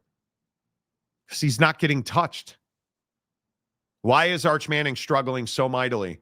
And it makes a lot more sense now when you look at how off script and out of the pocket he was, because his offensive line sucks and they can't run the ball. It's wild when and I encourage you, go look at just highlights and don't watch Arch Manning. Go pull up Arch Manning highlights and do not watch Arch Manning. Watch the blocking of the running back and the offensive line. And it'll jump off the screen at you. As soon as you start watching football differently and you start seeing, well, how do I evaluate the quarterback? Well, the first thing you do is you don't watch the quarterback. Mm-hmm. Especially on the bad throws. What happened is the quarterback why does Drew Aller throw interceptions? Well, because he's not a good thrower of the football. He's got pocket and space and he's rolling. He just makes bad throws. Why is Arch Manning throwing interceptions? Because he's getting hit at the top of his release. So what doesn't happen? This part doesn't happen cleanly. I'm telling you, go watch Texas highlights and don't watch Arch Manning. And it'll jump off the screen to you. Yeah. I think he hears footsteps and gets happy feet. I agree. I think he's trying to get away. Texas as a whole sucks. Well, Boomer, I wouldn't be saying that out loud on the Thursday before the Saturday of the rivalry because their defense is really good. And John Matt here, he might have more than a busted hand. He might have a busted ass if he plays. Yes. Because what's he not going to be able to do with a bone fracture? Because and I'm not a doctor. Monty ain't no doctor. Just a fat Mormon who's dying soon. I think that's okay. What can't he do? Has anybody thought about this? If John Mateer plays Saturday, what won't he be able to do? Won't be able to run the ball. Why is that? Well, because his right hand's broken. How does he carry the ball? With his right hand. He's going to have to be, if you want him to play in November, he's going to have to be a different quarterback. And I think that's setting yourself up to lose this game. Yeah, see, I actually think it's the other way. I think that because of this broken hand issue in his hand, he's going to be limited throwing. And so he's going to have to run. Where the bone is broken, I wonder if I can find that picture. Where the bone is broken does not affect his release point. What they're worried about is the bouncing it off of a helmet. When it comes to throwing, they're not. He has the hand mechanics. And I was looking at the freaking graphic and I meant to get it and I didn't. Right here. Here it is right here. John Mateer, the break in his hand is not problematic for throwing the football. The break in his hand is problematic if you bounce that MFer off of a helmet. I try to move fast and my mouse is like, nah, bro, you're fat. Go slow. Here's the break. Look at where the break is. It is here. It is here. Right? So he's got this, right? Because if you think about the way you hold a football, right? This is what is going to be lacking in strength. It's this grip with his thumb. But his hand is big enough that he can compensate for that and he can use the laces. What he cannot do is tuck the football, because when you tuck the football, right, you're tucking the football with this. What's exposed when you do? You're opening up the injury, and he's going to apparently wear some kind of Kevlar hard plastic plate. But if he bounces that hand off of a helmet, or if he's running and he takes a shot, or if somebody tries to slap down on that, because he's got sutures in there and he's got wire in there. And I think, because I don't know if you guys can see that top right-hand picture. Mm-hmm. You guys see that little gray line? If you see the letter K and you go straight up between the two wires, that's where the fracture is. It is worst case scenario. It is worst case scenario. And I think that's the problem, because it's not, I think some of the Twitter doctors, the orthopedic guys, there's a bunch of doctors on Twitter that biologics. Yeah. Explain the biologics, the human, non-human, biologics, you know, human or non-human. They were saying that this is all fine. It's the strength here and getting hit on the injury site. So it's a real risk for him to play, because that bone is still soft. Where the fracture is, it is probably calcified to a certain extent. The reason he's able to play in 2 weeks is because they've put wire in there to hold the fracture together. What really do we have to lose? So I think it's going to be very interesting to see how that all plays out. Yeah. Hard to do the guns up. Pew, pew. Very true. Monty Biology Bone Podcast. Exactly. I'll bone your podcast. Yeah, dude. He re-injures his hand. He won't be able to grip things 21 times a month. You know what I'm saying? Bro, this is a family program. Speaking of which, pew, pew. Yeah, he had to drop out of thumb wrestling championships this year. It was a huge loss for him, too. OU had real hopes of winning the thumb war championships. You know, top of the third inning, Dodgers and Phillies are scoreless in game 4 of their NLDS series. Yankees are out. Cubs will be out tonight. And the Phillies are trying to hang on. I hope we get another Schwarber today. But I got to be honest with you, Glass now looks really good for the Dodgers so far. Hey, Calford gifts 20 Monty Show membership.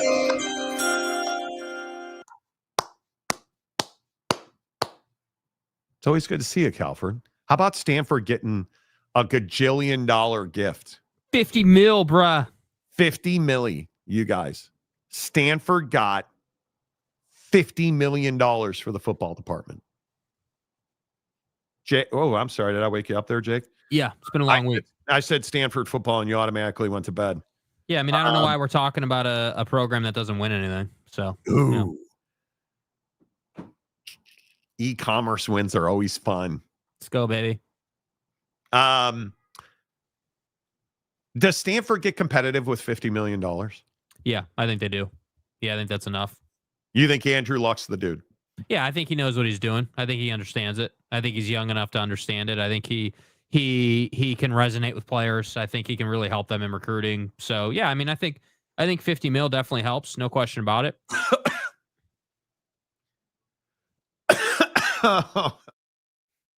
The dreaded water choke. Who goes to the college football playoff first, if ever? Stanford or UNC? Oh man, dude. Well, now that the hoodie is back and they got a full endorsement on that, It's such a dumb story. Oh, we're committed to him, and I'm committed to them. Neat, man. Your commitment to UNC. Are you more committed to UNC or your girlfriend? I can't figure it out. The idea that you. I don't remember who sent it to me. It might have been Wally. And my guy Wally, who is a massive ACC Virginia Tech homer, sent me a story Tuesday about Bill Belichick going on an actual vacation during the bye week. Wait a minute. So you went on a vacation, and he left Chapel Bill, went on vacation. You can't do that as a college football coach. He went on vacation during the bye week. Hey, apparently you can. Well, not if you want to win games. Here I am. Hello, Instaface. And then the fact that Michael Lombardi's telling people, oh, we knew we were going to be terrible this year. Oh, is that what makes you feel better at night there, Slick? Here's the thing. In the NFL, you can go get free agents. You can go buy guys. In college football, you're selling a dream.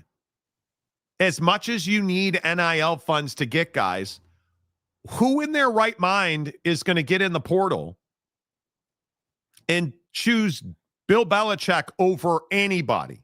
Emeka Egbegboo. No, he won't. Emeka ain't coming through. But you know what I mean? How are you at North Carolina going to fix this disaster? Yeah, I mean, you need to make a choice on Buddy, first of all. I mean, you have to decide how seriously you want to win football games, because I don't think anybody but I don't think that anybody believes that Bill Belichick is going to be some prolific college football coach. That's the first thing. So there needs to be. You think that ship has sailed already? Yeah, I just think he doesn't take it seriously enough. Yeah. Really? Yeah, I don't think he takes it seriously enough. I don't think he's got the right demeanor for it. I struggle to see him ever becoming, a CFP contender or even an ACC championship contender. You guys, you really get in the comment section here. You guys have already written off Bill Belichick? Yeah. The victory has already been won. Wow. That's crazy. John Gruden to fill in for Belichick while he is away. Nah, he ain't a fit at Chapel Hill. Dude. That's I just don't know.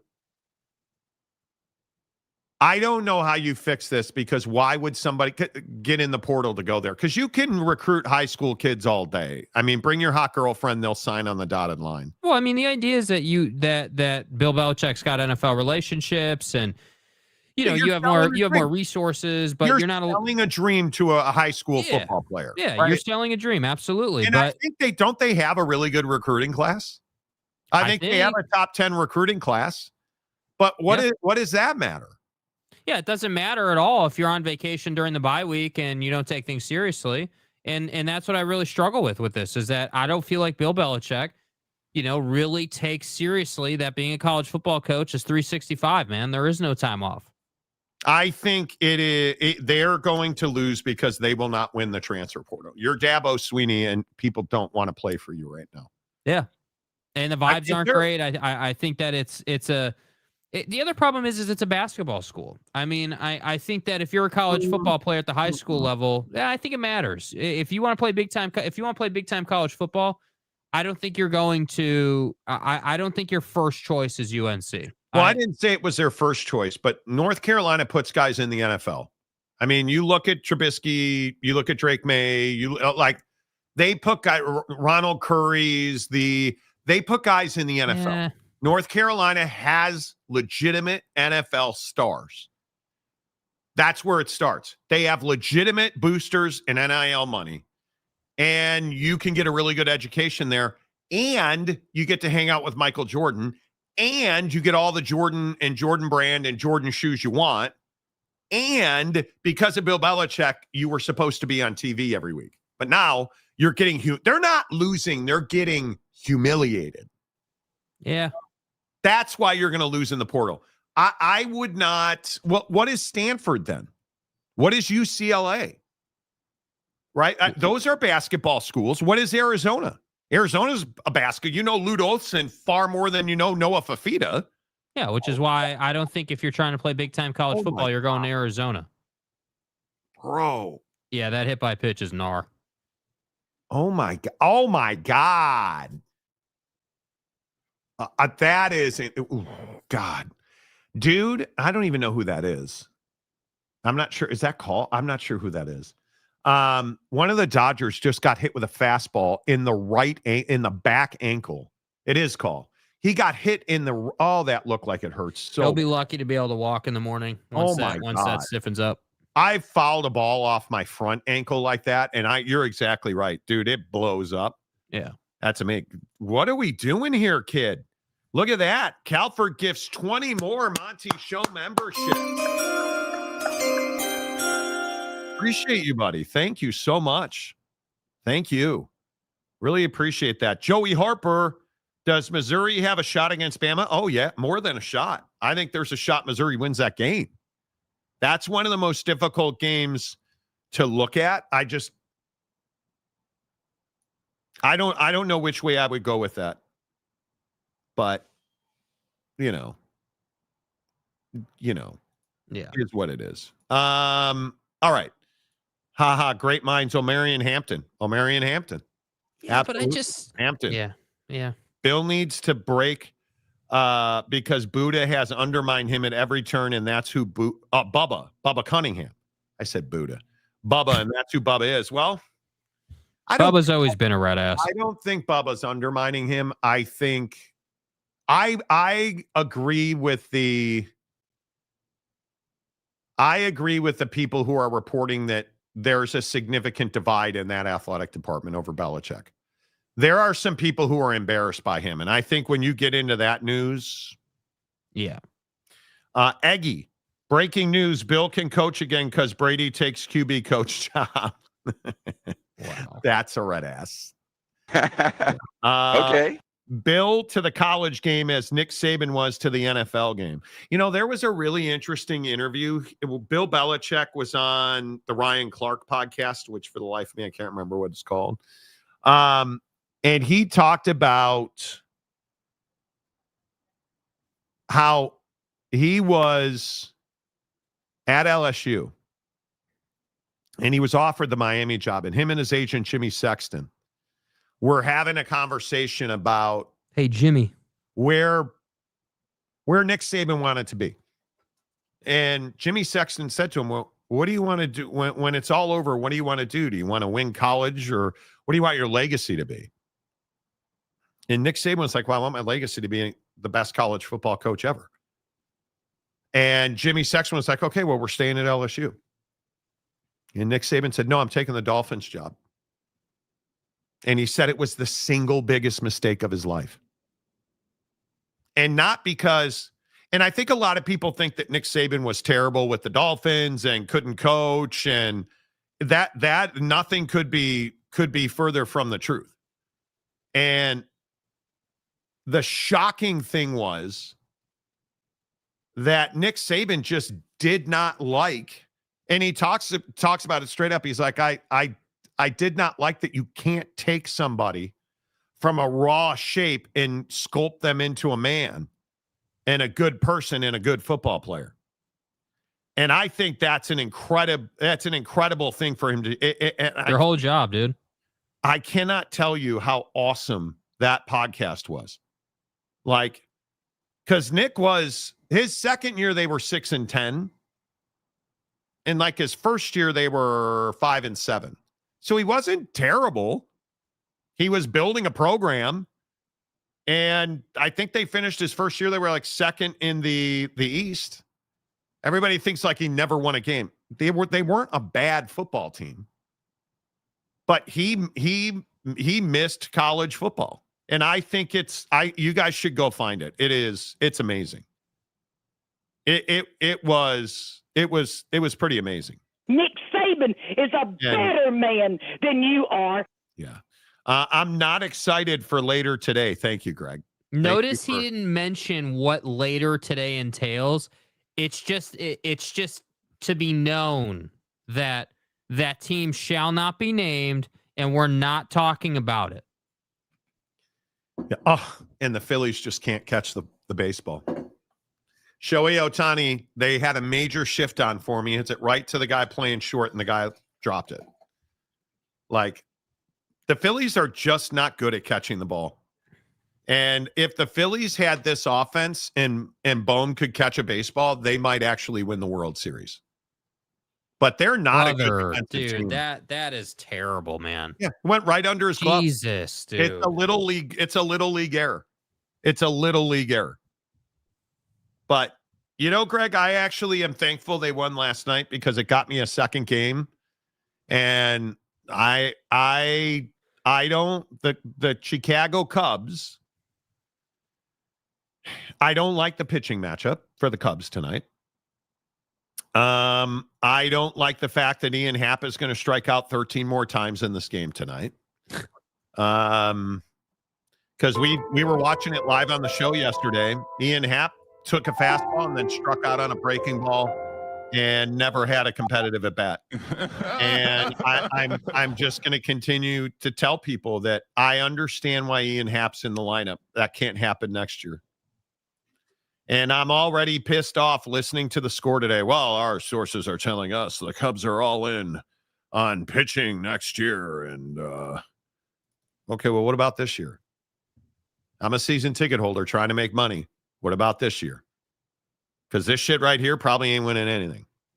Right? And Matt Shaw just has not shown up in the playoffs. Dude, how is... Right? Yeah, I hate this lineup. Ian Happ right in the middle of the lineup. Why is, and I understand the PCA is struggling. Why would you not flip Ian Happ in PCA? I'd much rather have Ian Happ hit behind Seiya and see fastballs because PCA see fastballs. Ian Happ's not hitting fastballs. But we don't have anybody else to play third base. We essentially don't have anybody else to play left field. And I don't even mind Matthew Boyd. He had a great year. He's earned the opportunity. He's shown you he can produce. But at least Michael Busch is in the lineup. Right? At least. Yeah, the thing I don't like about this lineup is I would agree PCA, it makes no sense to have him hitting seventh in your lineup. That's just not good managing, in my opinion. Especially against Peralta, who struck out 9 Cubs in, what was that, game 1? Well, and the other problem I have with this is if you're facing a strikeout pitcher, your 9-hitter needs to be a higher contact rate guy than Matt Shaw is. And that's my problem is that I would have Dansby a little bit higher up. Like I'd probably put I honestly wouldn't even have a problem having PCA, be my 9-hitter and then have Shaw as my 7-hitter, because then at least I know, okay, well, if we're striking out a lot, maybe we can get something going a little earlier, deeper in the lineup. Like I don't know, man. I don't get it. And Greg Hawkins, I don't know what you think. I can't have Matt Shaw hitting behind Seiya. I cannot. I will not. He's just been so bad. Yeah, you got to think about 2032. No, Matt Shaw has not been good. And Ian Happ just motherfucking he doesn't make contact anymore. It's just not who he is. And it's really frustrating because I love the guy. I really do. But you look at Matt Shaw. Do you guys understand how many hits Matt Shaw has in the postseason? How about that? How about not a single hit in the postseason? You know, he's got a 250 OBP. What are we supposed to do with that? Like, what are we supposed to do with that? He's got no hits, no RBIs, 4 walks, 7 strikeouts. Dog shit. Okay, look at this. Sorry, not to interrupt you. Not to interrupt you. Look at this comment we just got out of this cat. I've never even heard of this guy, and somehow he's a member. This Eggy guy, this last comment we got, talking about this YouTube TV situation. Yeah. What about it? I don't understand. Is that new? Yes. It's about a month old. Yeah. I mean, I thought everybody knew about that. Clearly not. It's the latency control is what he's talking about, Eggy. And I appreciate you bringing that up, dude. You know, Hap's stats are inflated. We will be down or up like 5, and he will hit a meaningless home run. God, you are such my spirit animal, Greg Hawkins. Like, Nico Horner, Cubs second baseman and one of the best hitters in baseball, is my dark horse player in this game, dude. All I'm asking for is have the Bryce Harper. Jesus, did he just hit a seed? Have the Bryce Harper approach. Give me a fastball that I can bang into the opposite alley. If I am Nico Horner, all Nico Horner does is go up there and pound fastballs through the right side. 300 hitter. All Ian Happ does is try and hit balls to the moon. Roll over ground ball guy or strikeout guy. Matt Shaw swings at fastballs that are up and away, and he can't stop doing it. Who are you, Javi Baez? Like, I mean, it's remarkable to me. It's remarkable to me. I strongly believe the wild card player in this lineup is Nico Horner. I totally agree. Okay, but let's say it is Nico. Put the lineup back on the screen. Let's say it is Nico. You're telling me it's good that your X factor is your 2-hitter? Like the thing that I am encouraged about is that part of the lineup 1 through 4 is actually, and I even hate saying this, Kyle Tucker, Mr. $500 million dude, is putting together 2 games of really good at bats. The laying off that low breaking ball in the middle of the plate where it almost hits the point of home plate. That has been his kryptonite for 2 months. And he's starting to lay off that pitch, and he's getting on base. And Nico is Nico. Michael Bush, screw Justin Turner. Anybody want to explain to me why on earth Justin Turner was in the lineup the other night? And I don't care if the guy's ambidextrous pitching. Put Michael Bush in the lineup. The guy's Monty, you got to shake up the lineup once in a while. No. Come on, dude. Come on. And I could be alone on this. I'm not saying to fire Craig Counsell. You got to ask some questions about the lineup card. And the way that we're using, like that Brad Keller was your answer in the 9th was a little nervy. Greg and I were messaging about this. It's a little nervy with Brad Keller out there. You know, too bad the Cubs ain't getting Kyle Tucker back. Not too bad. Nah, I wouldn't pay him. I am not the guy that wants to pay Kyle Tucker $350 million. Yeah. Not after this slump. Send his ass back to Houston, dude. This prolonged drought that he's been in, that he was unable to find his way out of. Hell no. I'm not here for it. I'm not here for it. I truly am not here for it. Yeah. You know, my sister has DirecTV, said I was 7 seconds ahead of her broadcast. Okay. Streaming TV is becoming like cable, way too expensive. Dude, don't get me started. If it wasn't a tax write-off, my accountant asked me the other day, hey, you know how much you're paying for? Yeah, I know. I'm paying almost $490 a month in entertainment fees. Like it's How? ridiculous. How are you paying that much? YouTube TV, NFL Sunday Ticket, HBO Max. Now, I also get rebated on the Cock, HBO Max, and one other one through Amex Platinum. And my wife gets one for Netflix. So the net is not $490. The gross is $490. Mm-hmm. But it's not, it's stupidly expensive. Yeah. I've seen videos about that mic. It's interesting for sure. Get a good Android TV box. Plenty of apps to watch, plenty of stuff without paying. Android is for peasants, dude. We don't talk that energy on this show. Yeah, what do? Get that at Target? Yeah. Come on. I hate Target. Right now, YouTube has a great selection of free movies. Oh, absolutely it does. Guy Ritchie's way underrated. Dude, The Covenant's a gnarly ass movie though. It's way underrated. He's way underrated. I'm telling you, let's Diddy Party when Hardy's on TV, or Diddy Party a guy when Hardy's movie on TV. Ooh. Eric Wasikowski, you should probably turn the show off. A federal judge has granted a temporary restraining order blocking Donald Trump's deployment of National Guard troops in the state of Illinois.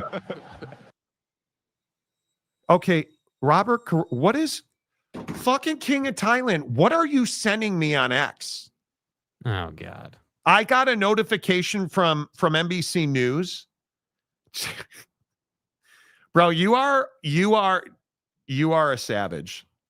I just got a notification from NBC News that this Donald Trump thing was happening. So naturally, I go and hit the notification, and it takes me to my notifications, and well, the King of Thailand has decided to choose violence this afternoon. This is uncalled for. This is uncalled for.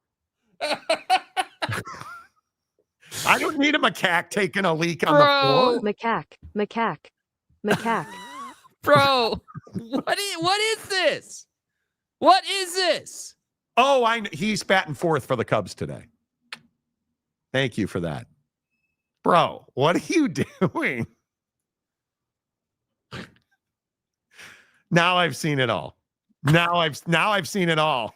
Now I've seen it all. Now I've seen it all.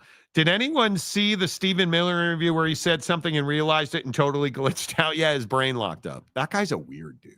Yeah. He's a weird dude. That's who owns Dana Marie's burner account. Hey, anybody seen that picture of Dana Marie? Yeah, I got it right here, dude. Macaque. Only the King of Thailand sends me. Macaque. Hey, look, everybody. We got inside look in the locker room. Nope, not doing it. Mike Smith, did you see Gaza peace breakout? No, we haven't seen any peace breakout today because they're shooting each other on the Gaza Strip today. No peace breaking out. I already read that one. Don't you get deals through phone plan providers? Some of us do. Some of us do. Fight on Natties. I have Spectrum Cable. I have a premium platinum package. I get all favorite home team games at home or away in every single penny channel for $225 a month. Okay. That works. I'm so sick and tired of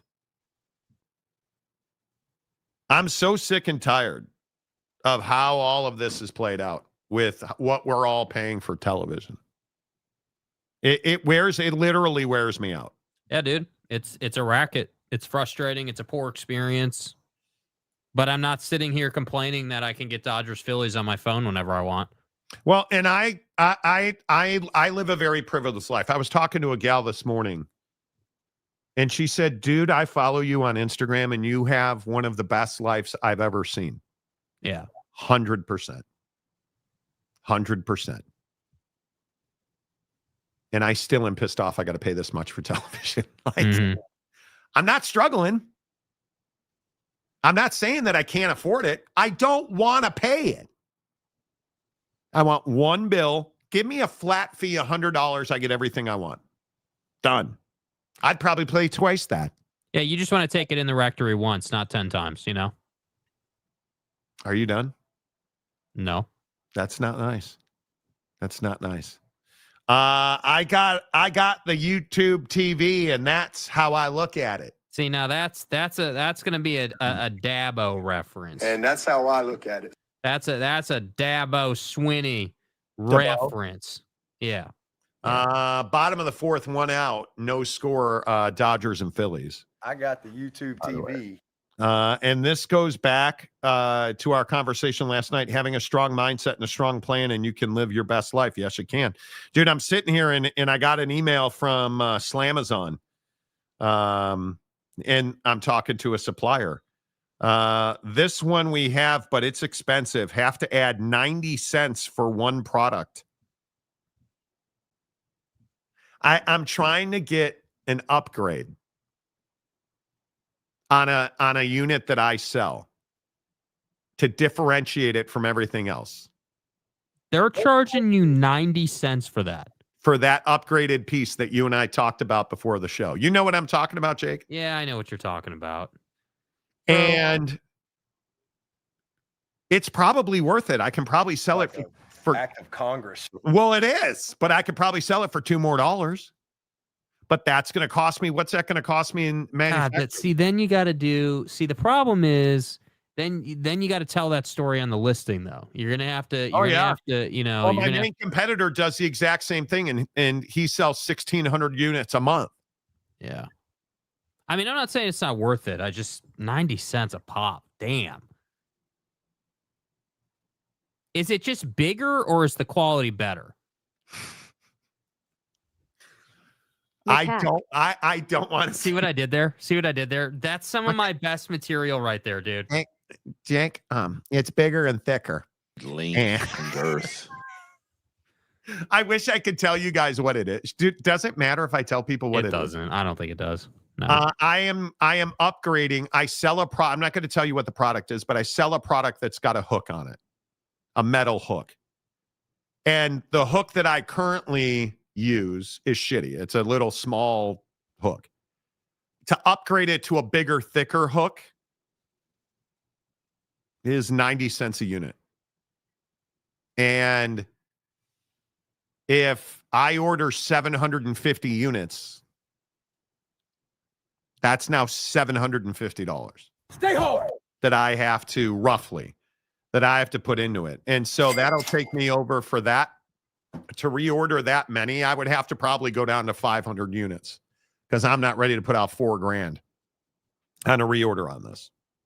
So we'll have to talk. We'll have to assemble the power team. Monty's bait and tackle. Oh my God, you have no idea. So when we used to get all the spam calls, Monty's what was his name? Tackle. Tad Stevens. Tad Stevens, bait and tackle, boy. John Mateer's cousin. So I used to hey, this is Rodney from Fast Funding. Hey, boy. Right?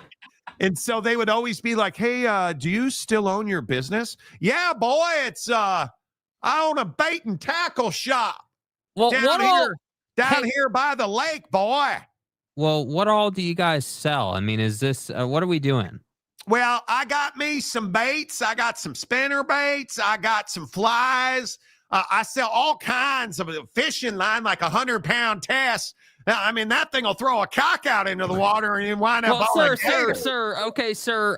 Well, how many units are you selling a month?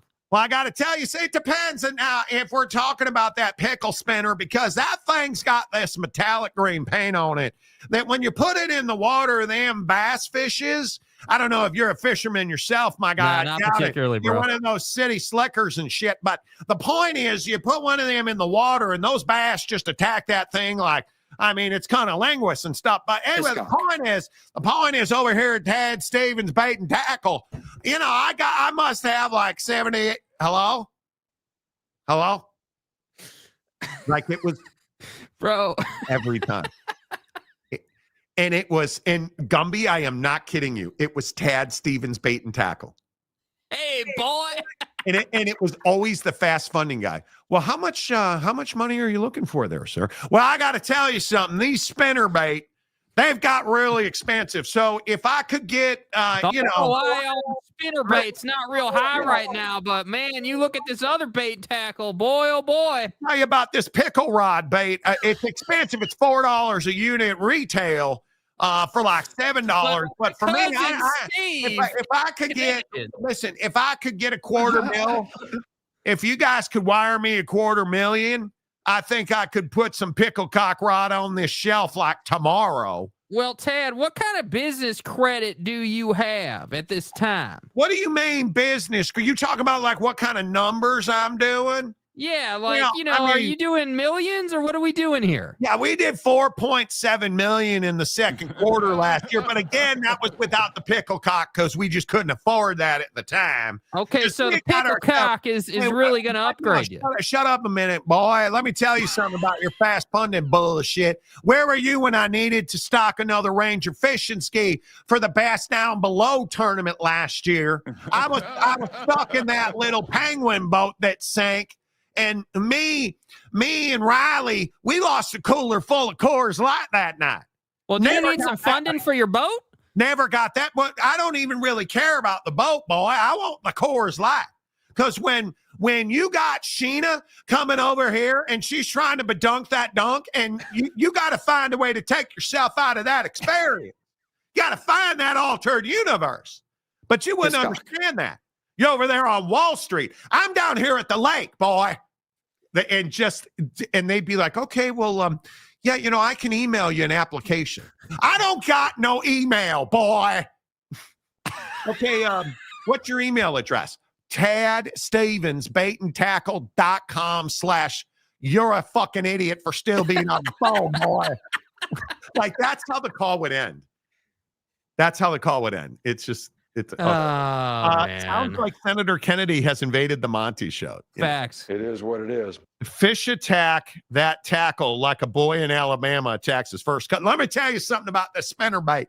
Spinner bait. I gotta tell you, my cousin Rodney. He's got a 12-year-old Rodney Jr. He's in a boys' work camp now because he was on his cousin like white on rice. You know what I'm saying? Anyway, the point is, Rodney and I were down visiting Rodney Jr. and he was telling us, boy, and then they would you'd hear it go click, and you'd be like, all right, cool. All right, so let's get back to Slamazon. Unbelievable. Gumby derails this show on a regular basis. Oh no. Oh no! Oh no! We lose again. Dylan Edwards out against TCU this weekend. Third full game of the year that he's out. Problem. Health check on Monty ASAP. Nah, dude. More intrigued with Tish James going to jail. Who's Tish James? I don't even know who that is. Do you sell that Jakey Two Shakes Panther Martin boy? Hey, boy, you got to bring that Panther piss over here. I got a hot date tonight. I just I enjoy messing around with, I enjoy prank callers so much. What's the update on the Dana pick? Oh, we got it. Did you not see it? There you go. She's a bot. Dana Marie's not real. We've established that. We're writing it off. She's not real. Deliverance has nothing in you. You want to rephrase? Monty, have you seen Deliverance before? No, but I'm going to see it when Oklahoma's pounding Arch Manning.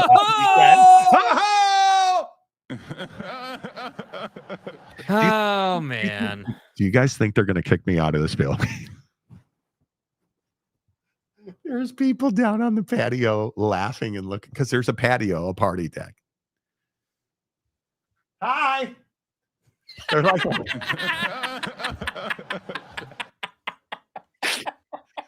oh my God. Hey, boy.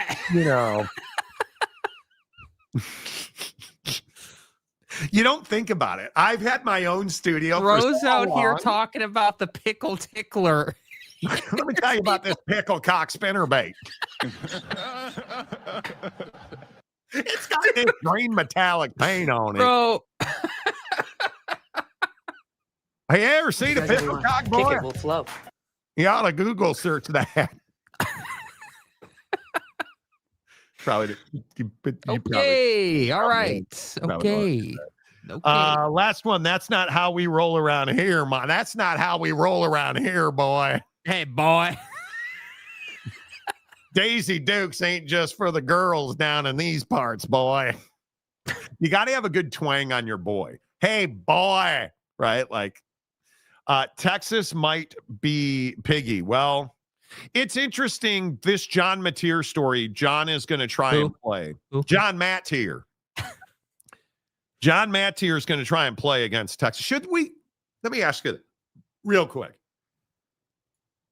I didn't think that Oklahoma State could be any worse than Oklahoma State is. It is literally embarrassing, dude. Now they don't want to play Bedlam. OU's athletic director called Oak State and said, hey, let's put the band back together. Oak State said, no, we're not interested. No, I don't think so, bro. No. You're not Why would they want to? Why would they? Oh, because they never win. To be relevant? How about to be relevant? But they wouldn't be relevant because they lose every single time. Right. But at least you're on national TV once a year. Yeah, well. You're not on national TV right now, boy. I mean, seriously, you guys. How bad is Oak State right now that you don't want to play Bedlam? Do you? And it's unclear to me anyway, at least in the story I read. Was this pre or post Gundy? I think this was pre-Gundy because Gundy had talked about it multiple times. I am very curious. I think this was before Gundy got fired. Yeah. I think this is such a bad look for Oak State to not want Bedlam is a really bad look. It's not that you want Bedlam. You need Bedlam. You need Oklahoma. I don't care how many different times I can say this. I don't care how other many ways you spin this. Oak State needs Oklahoma. Oklahoma don't need Oak State. Correct. Oak State needs Oklahoma, and they need to play Bedlam every year. Yeah, but they're too scared to do it. I think Mike Gundy didn't. I just, if you think of the great rivalries, BYU, Utah, Oregon State, Pitt, West Virginia, you think of the great games. Bedlam should be there. Should be played every year. Yeah. Every single year. We should, every single year. And Oklahoma State doesn't want it. Going to the bottom of the fifth, still no score in Los Angeles between Philadelphia and LA, Dodgers and Phillies. We'll keep you up to date. Someone's getting that heartbroken tonight. About an hour and 40 minutes away from first pitch at Wrigley Field. We won't keep you up to date on that. But they don't schedule Oregon anymore either. What did you say now? I like how Pitt and West Virginia try to play like the other team does not want to continue the backyard brawl for show, dude. They absolutely do. That's a huge game to me. Huge game to me. Yeah. Little brother scared of big brother. I think that's absolutely the case, dude. Don't think you're wrong. Don't think you're wrong. John, it's a good thing you're moving. It probably is a good thing. Fight on Natties. Don't care for OU or Texas too much, but this weekend, hook them. I think every college football fan who is not an OU fan is hoping Texas wins this game. Because if Matt Tier plays and they win, you're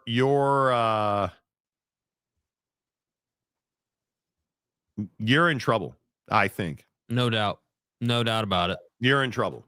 I think if Mateer plays and you win, Oklahoma's going to go a long, long way. Because that defense, Brenton's got that defense playing good football. I I think if you're anybody but an Oklahoma fan. Sorry about that. Apparently the dog's a Texas fan. Yeah, sorry about that. Monty, what's your opinion on NCAA allowing ads on college jerseys? We talked about it yesterday. I love it. LSU says they have a deal. Did you guys see that story? LSU says they have a deal already. Already. And they're ready to execute. They won't say who it is, but they're ready to execute it, as they should. Gooby, can you compare it to when Utah and BYU took the small hiatus in the early 2010s when Utah joined the pack? It's nothing like that, dude. That was violence inside of households. That was interesting. Very interesting. USC Michigan is bigger game this weekend. No, it's not. Bigger than what? Do you understand how invisible Michigan football is right now?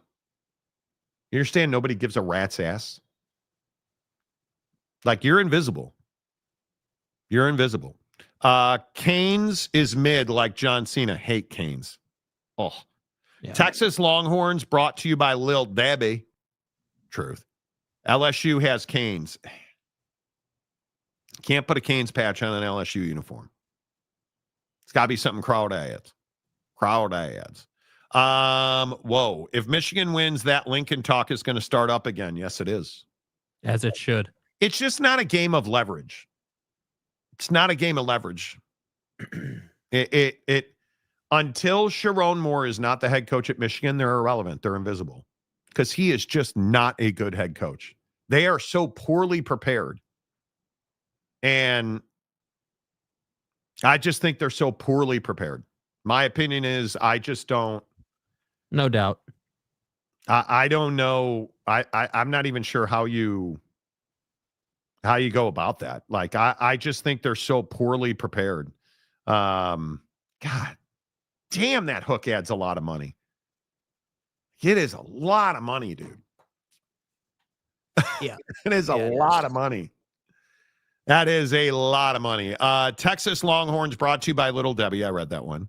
Gooby, what job do you think Joey McGuire would possibly entertain, or is Tech a destination job? Why would he leave Texas Tech? He hasn't done enough to garner interest in destination jobs yet. He needs to win at Tech. You guys really think he'd be an attractive candidate somewhere? No. I don't think so. I really don't. No, at this time, you can't definitively say Joey's the reason kids are going there. You can't definitively say they're going there because he's able to pay them a lot of money. Cody Campbell's why they're going there. Yeah. And so. And I'm not even trying to be a dick about it. No, I mean, I think it's just truth. The new rebrand is not why they're going to Tech. Yeah. The new Cracker Barrel logo is not why they're going to Tech, dude. I actually like it. I like their new logo. I know it's crazy, but yeah. Sharon Moore got throttled by OU. Yes, he did. I feel bad for Bryce. I really do, because he's a good quarterback, and they just don't let him play football. How does redshirting even work now? They are calling Damon Williams a redshirt freshman, and he played every game as a true freshman. I have no idea. That's just uninformed. That's uninformed, in my opinion. All right, a couple other things I want to get to. Thursday night football. Jake, Eagles or Gents, who you got? I'm taking the Giants in this one, bro. I think that the Eagles have not been playing well. I think this is a classic game of, hey, well, the Eagles are supposed to be way better. It's on the road. I just don't like the vibes out of the Eagles right now, and it concerns me a little bit. They should beat the Giants. They should win this game. They should dominate this game. But it would not surprise me at all if Jackson Dart had a huge night and, somehow they found a way. It wouldn't surprise me if the Eagles played like crap and kept them in it. That would not surprise me at all. I definitely like the Giants to cover the 7.5. I don't know about the number. Feel like this is kind of an under kind of game, just because the Eagles haven't been playing well. And I'm curious what dumbass strategy we get this week on the offense. Is this the week where we're going to get way too much passing, way too much running? Is this the week where we have more fights on the sideline? Like, what are we doing? And it's also Thursday night. So, I guess what I'm trying to say is I just don't trust them. That's the problem. I don't trust the Eagles to handle business. And that's why I'm a little worried. about the Eagles tonight. Okay. I think it is one of the, see, we're back on the right side. Nice job. I think I'm all Eagles tonight. I think the Eagles want to get back game. And I think there is some smoke to they're not very good.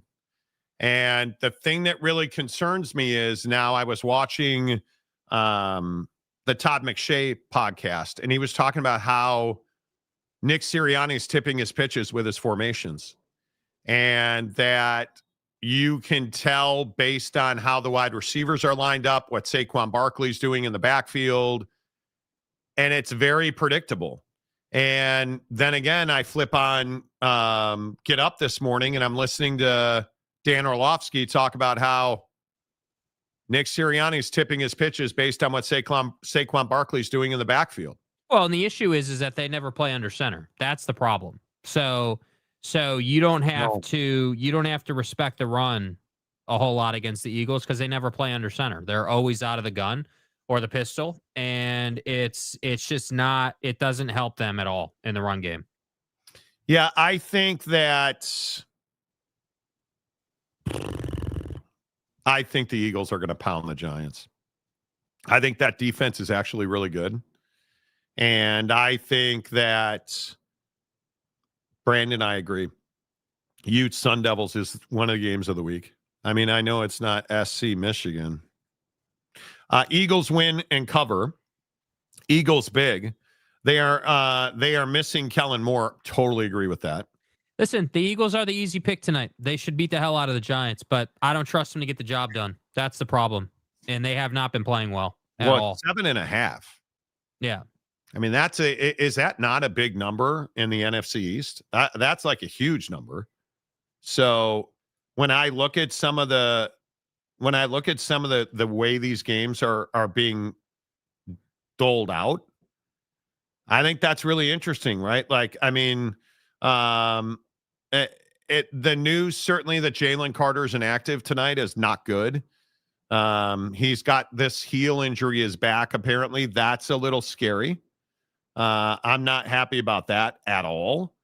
But you start looking at the way some of these matchups go, and I think it's going to be very interesting to see who winds up trailing in this game, because neither one of these teams are built to play from behind, in my opinion. And I still hate Nick Sirianni. I think that he is. It is annoying to me that Nick Sirianni can't. He always has chemistry problems on his football team. And when Tanner Plummer used to be here, he used to shout me down because I said Nick Sirianni's a douche. Well, I still think he's a douche. I hate that guy as my head coach. And if this Browns team flames, he should be flamed, because I still maintain they've won in spite of him, not because of him. Yeah. And that's probably a red ass take. But you're starting to see it. Now, the fact that you don't turn around and hand the ball to Saquon Barkley, oh, wait, because it turns out you're tipping your pitches, and we know what's coming when you do. And you want to blame Saquon, and you want to blame the wide receivers, and you want to, I mean, it's remarkable to me how bad that offense has become. So, but I think the Eagles are going to get healthy tonight. I think where Jalen Carter being out of the lineup worries me a little bit, because the Giants love playing right up the middle. Right. That worries me a little bit, but I still am going to go. I'm going to go Eagles big. Okay. I'm going to go Eagles to win cover over. Yeah. I don't think it can stay under the 40.5, in my opinion. That's definitely a low number. There's no doubt that's a low number for sure. I think that would be very difficult to stay under. So, I am curious.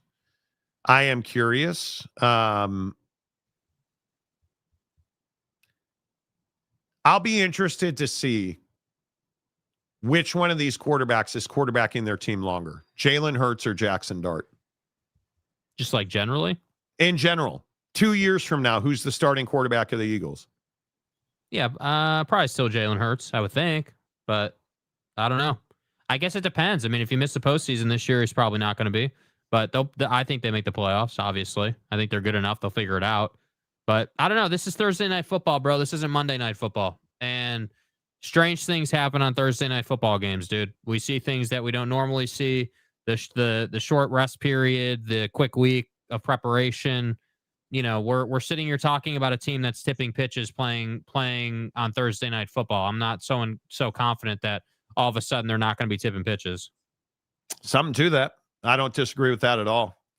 I think there's something to that. Hey, Monty, what's the over-under on Al Michaels freezing up again during the broadcast, bro? I love my guy, and he has treated me really well during my career. He used to be a regular on my Jim Rome booking cycles. But Al Michaels is close to retirement. If he's not, he should be. I mean, I'm trying not to be a dick about it, but I don't like Kirk Herbstreit on the NFL. And in my opinion, Al Michaels makes that less palatable at this point. And I love the guy. I do. Monty, what's Scadaboo's yard total? Well, you know, it's interesting. I was looking at Prize Picks on that, and without Jalen in there, I think you have don't you feel better about Scadaboo on the over? I mean, I would think so. Boy, that's tough, dude. That is tough. Let me see if they've changed that number. Hold on. Because Prize Picks, download the daily fantasy app of the year. Prize Picks, you guys, everybody's playing it. Use our promo code Monty, Monty, Monty. If you look at the number, yeah, Jackson Dart. Jackson Dart's probably a must. He's only 177.5 passing yards.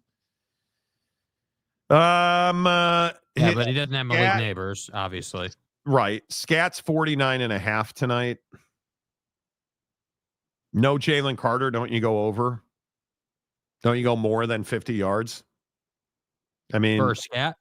For Scadaboo, he's done that 3 straight games. Chiefs, Chargers, New Orleans. I think I'm probably over that. Yeah, and then I think you got to take 2.5 receptions for Barkley. That feels like a gimme on the road. He's got to get a lot more touches. Is Nick Sirianni too stubborn to do it? Is Nick Sirianni too stubborn to completely change his offense and the way that he builds route trees, sets, formations? Do you guys think he's too stubborn to fix that? I think that's a real question.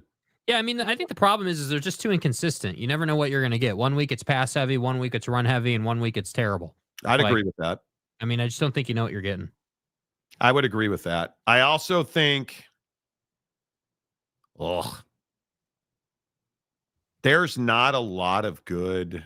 Hurts to run for 40.5 yards. I don't mind that at all. I took that. The wide receivers are going to win and lose you in this game. I mean, you're not going to get Amon-Ra numbers. You're not going to get Puka Nacua numbers. But which Eagle wide receiver do you go with here? Do you go with any of them? I think you don't go with any of them. Don't go with AJ. If you're going to go with an Eagles wide receiver, go with Devontae. Look at the targets last week, dude. Yeah. I mean, he caught 8 of 10 targets last week. 10 freaking targets last week. Yeah. He has caught. Are you serious? He's caught 25 of his 31 targets. Yeah, that's what I'm saying. I mean, they're just running him on a ton of 8 to 10 yard little in routes, and he's sitting it down in the zone. Yeah. Easy, pitch and catch throws. Is Stephon Diggs a must every week now? Not yet. PFF has him as the number 4 rated receiver this week. That's really interesting.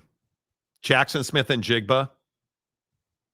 They're wide receivers this week. 1 Puka Nacua. Amon-Ra is 2. Emeka Egbegbu. Jackson Smith and Jigba is 3. Steph Diggs 4. Zay Flowers, Tyreek Hill, Jalen Waddle 7, and Tyreek Hill 6. But obviously Tyreek's not going to play, but you still have him rated above Jalen Waddle. That's crazy. Jalen Waddle or Justin Jefferson? Justin Jefferson. All day, right? DK Metcalf or Ricky Pearsall? Probably Ricky Pearsall, but, you know, he didn't play I think he missed last week with an ankle injury. The guy that I think is getting absolutely no love right now is Garrett Wilson. Is Garrett Wilson better than we thought? I mean, Emeka Egbuka, I mean, don't you have to bump him up the list You now? have to. You have to. Jamar Chase throwing strays at your boy Browning today. Yeah, well, now that they have Joe Flacco, I mean, come on. Is anybody still excited about Joe Flacco? Or anybody at all excited about Joe Flacco? I don't think so. I don't know. It's The Browns are a amazing. terrible organization, dude. I would love to see. I'm excited to see what he looks like somewhere else. I would agree. Top of the sixth, two out, one on for the Phillies. Boy, you want to talk about barreling up. Bum just barreled up a ball. Right back up the middle. Glass now still in the game. Cruising. Looks good, too. Looks good. It's amazing that Amon-Ra seems to always be open. Yes, he does. Gooby, I'm torn on moving Steph Diggs to my wide receiver one and benching A.J. Brown, but don't you have to? And yeah, Kareem Hunt in your flex is a great play. It's a great play, I think. Eggy says, I have Chase, so I'm a bit excited about Flacco. Gives me a chance. Well, it gives that entire offense a better chance for like 3 weeks until the world comes back and crushes old man Joe. Mm-hmm. Right? That's what you worry about. Can we start calling him Sleepy Joe? Do I have to ask Wasikowski's opinion or permission? I'm taking over on Scat. I think you should. I think you absolutely should. There's no question about that. You should. There's no doubt. What do you guys make of this Shador thing in Cleveland? Like, this is weird now. I feel like they're going out of their way to just not give Shador a shot. Us by surprise. That was not something that we saw coming. You know, they called us, and you know, it happened very fast and happened not too long ago. So still working through all roster type of things. I always have to be mindful of our players and our players' development, and you know, I want to make sure that I'm always doing what's best for our players and of course our team. But you know, with young players, I'm always thinking about last week making the change to Dylan. You have to think long and hard about that, because these are young players that you're so invested in their development. So I'll let the week play out and make a decision later on that. I mean, do they just not want to? They don't want to see him succeed. Are they just trying to waste him? Like, I don't understand this. That's what I'm saying. I don't get it. I don't understand it. I don't know what the issue is. He should not sit in that organization for 5 years and rot. It's unfair. It's not proper, you know. Yeah, Tony Petitti should just shut up. I'm off the Tony Petitti bandwagon. Are we being serious with this? Kevin Sweeney has an article at SI.com. Listen, I'm not even trying to be this guy. I told you the NCAA tournament's going to expand, right? I think we've talked about this. Tony Petitti apparently told Sports Illustrated that he wants straight seeding that would likely send the vast majority of automatic qualifiers to the tournament's play-in round. Like, why would you do that?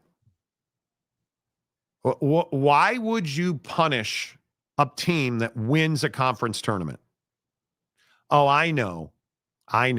So that your teams can be higher ranked. Like, at what point does the Big Ten stop trying to fix the game and just get better at playing sports and stop trying to cheat their way to championships? I mean, what? I think part of the motivation for the NCAA is a recognition with these larger conferences. You're going to force teams to closer to 500 records in their conferences. what access do they have? I think overall with the system we have now with larger conferences, more access is better. So it shouldn't matter if you're actually a good team. Every Big Ten team should go to the NCAA tournament. And we already have more access because the tournament's expanding. So what do you mean? Like what? Quote, I think we tilt to the side that access is important, and I just believe that as many teams competing for as long as possible for the right reward is the best place to be. No, Dick. No, it's not. No, it is not. You need to win games. If you want access to the upper level of revenue in college sports, you need to win games. Like, how long is Tony Batiti going to stand in the way of progress for everybody else but the Big Ten? This is moronic. This is absolutely moronic. So we should just do away with Cinderella, make it as difficult as possible for, the A10 champion to have any shot at any fun or happiness ever, just so that the worst team in the Big Ten can get in the NCAA tournament. Pretty much. No. The answer is no. The answer is shut up, Tony. And I am. Shut the fuck up, Donnie. I just continue to tell you guys this, and Big Ten fans lose their mind, specifically Michigan a-hole loses their mind when I say this. You better be thankful Tony Petitti's your commissioner if you're in the Big Ten. And if you're not a Big Ten fan, you should be laughing your ass off at the Big Ten right now because they're trying to I love the fact that every Michigan fan's like, oh, socialism sucks unless you're Michigan and we need a free pass. Because that's what Tony Petitti's doing right here. I'm so fed up with this. Everybody gets in because we can't win games, so we're just going to make it so everybody gets in. Absolutely. You can't win games, and you actually had a better basketball year than you have had in some years, and now you're out here stumping to let everybody get in and crush the little guy. And the only thing that most of us really appreciate about the NCAA tournament is teams like FIU and San Diego State and actually have a chance to win the NCAA tournament. Ball don't lie. Win games. Win games. Win games. But no, you want a free pass. I'm so over it. Yeah, it's tired for sure. I absolutely tired. Fight on natties. This morning, Stephen A. comparing the Sanders kid situation to Kobe when he was a rookie. What has Kobe being a rookie got to do with Shedeur Sanders not getting a shot at all? And I'm not even telling you if Shedeur was their starting quarterback, they'd be better off. Dylan Gabriel's a good quarterback. I don't have any problem with him being the starter. But you're not even going to make Shedeur the backup? You're going to go with a guy in Zappy who we already know is a practice squad guy in this league? Hey, come on. It's stupid. It's really dumb. Who does Petitti think he is? Michigan football? Apparently. The Little 10 is not good at sports as a whole, so why not rig the system? Seriously. Mike Smith, he don't like the basketball situation because it is where the smaller schools have more chance of getting into the tourney, taking spaces away from the big schools. This is not football. Exactly right. Correct. Gumby. Gonzaga. Yeah, bro. Yeah. Yet Utah fired their coach during the season last year. Gonzaga. I'm amazed by it. I'm amazed by it. Paxton, the little guy is dead in sports. Totally. Fat. Jesus. Everyone should get in. Signed, Bobby Hurley. Gonzaga. Bobby Hurley. His wife probably still hates me over real estate deals. Man, that just lights me on fire. Thinking about. Yeah, it's soft as hell, dude. It's soft as hell, and it's just a terrible. It's good for nobody except them. But Jake, socialism sucks. Yeah. It's exactly right. It is soft as hell. Yeah. And I'm not here for it. Yeah. I'm not here for it. I am. That's amazing to me. I just, Yeah. Yeah, I don't. I give up. Anyway, there you have it. A couple other. Should we do non-sports stories today, Jake? It's your call, bro. It's the Monty Show. It's a Morty program. Let's talk about conjoined twins again. Jake was weirded. This is nasty ass business right here. Jake was weirded out by this story. This is freaking nasty. I'm just telling you now. We talked about the conjoined twins. You guys remember this story? One got married, the other one did not. But they were both there. Wow. Macaque. That was well timed. One got married, and they were both there for the nuptial cementing, if you will, of the relationship. Because one's having sex, and that means because from the waist up, they're different. From the waist down, that's the same garage. Length and girth. So we tried on this show desperately to decipher how one would separate from the other. I think I've hit it every time. And we were never ever quite to figure that one out.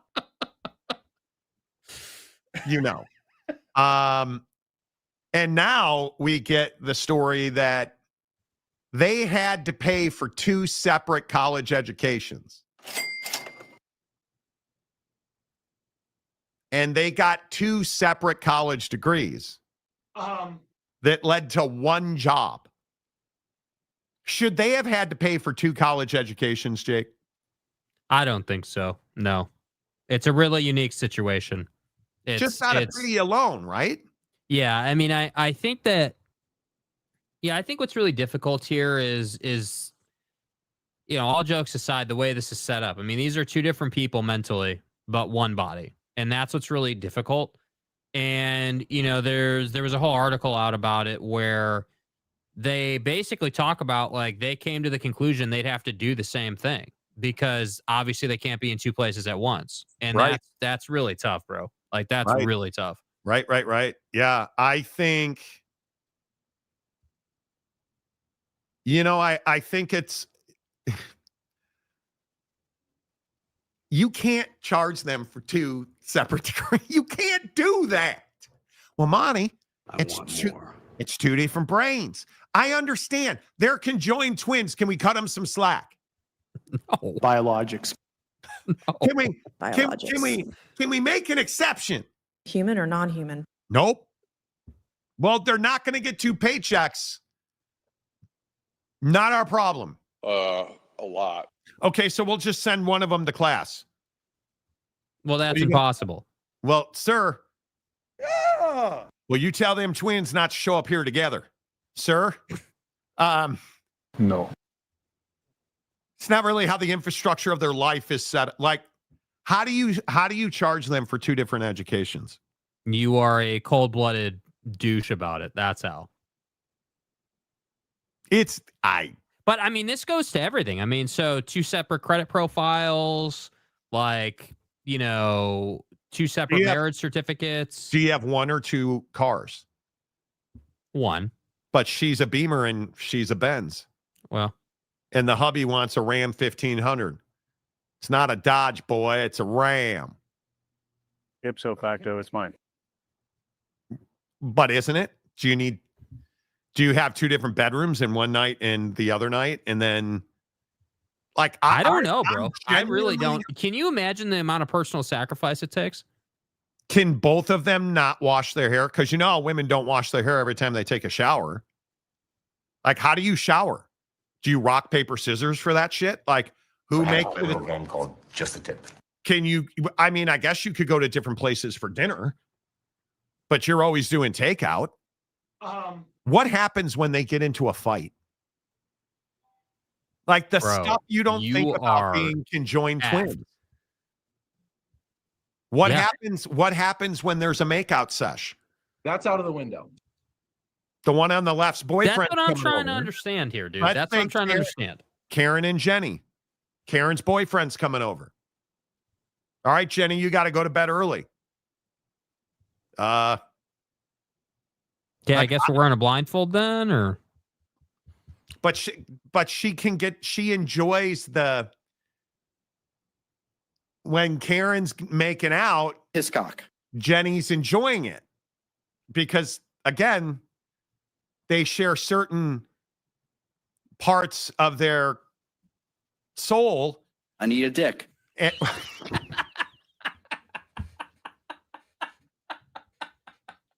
You're a bad person.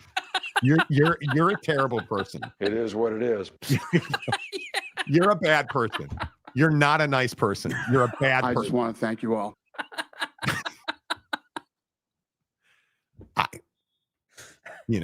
Yeah. When they're in class, do they cheat on each other's tests? No, they said in the article, they literally said they put a divider between their heads so they can't cheat. They said that in the article. Literally.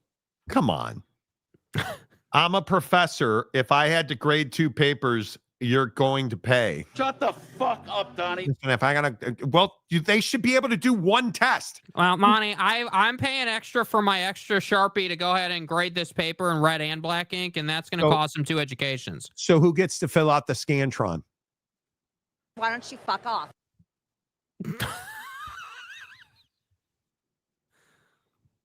Right? Do they study together? I mean, philosophically speaking, because physically they do, but philosophically, I mean, these are all questions. I'm genuinely curious. I'm still a human. They should not have to pay for 2 educations. Well, biologics. That would be amazing crime show. One conjoined twin tries to get away with murdering the other. I didn't see what happened. Okay, you're Fat Jesus, you're a bad person. Dude. They got a game called Lampshade. Okay, wow. Bro. Wow. Dude. Wow. Dude. Are they ambidextrous? Jenny, can you help me over here? My arm is tired. Bro. Ask Steve if they're ambidextrous. Like, how do you even do that? Do you, because one brain controls the left arm, the other brain controls the right arm. But I don't even. That's my new Shark Tank product. Head blinders for conjoined twins. Well, would you take 15% for $3.5 million there, Fat Jesus? If I give you a bigger hook, will you give me 90 cents per hook? Well. Oh, my God. I don't anyway. That makes my head hurt. Yeah. It brings a whole new meaning to friends with benefits. Dude. I don't know what you do. They shouldn't have had to pay for 2 educations. Nope. Right? But here we are. You shouldn't. No. I mean, okay. What do you do if one, like, do they apply for different jobs? Seriously, do they apply for different jobs? If you're conjoined twins and they're high functioning, really intelligent ladies, do you apply for different jobs? She wants to be an engineer. She wants to be a go-go dancer. Do you apply for different jobs? Well, if you're trying to be a dancer, good luck. That's a group effort. I mean, what if one wants to be a fitness influencer and works out 6 days a week, and the other one wants to do OnlyFans? I'm gonna bake cupcakes for a living. I'm gonna own a bake shop. Good luck on that workout thing. Hey, can you pass me? I don't know, dude. I don't know how you do it. I have no idea, bro. Can you pass me that flour, please? Thanks. I don't know what you do. Yeah. What is their relationship like? Probably really good, and one that we'll never understand. I think it's probably not really good. Dude, Preston, bro. Dude, Preston's comment, dude. Comment just came in. Does that mean he has to get it 42 times? I want to understand how sexual gratification works in that relationship. I still think it's the most, because they're married. Well,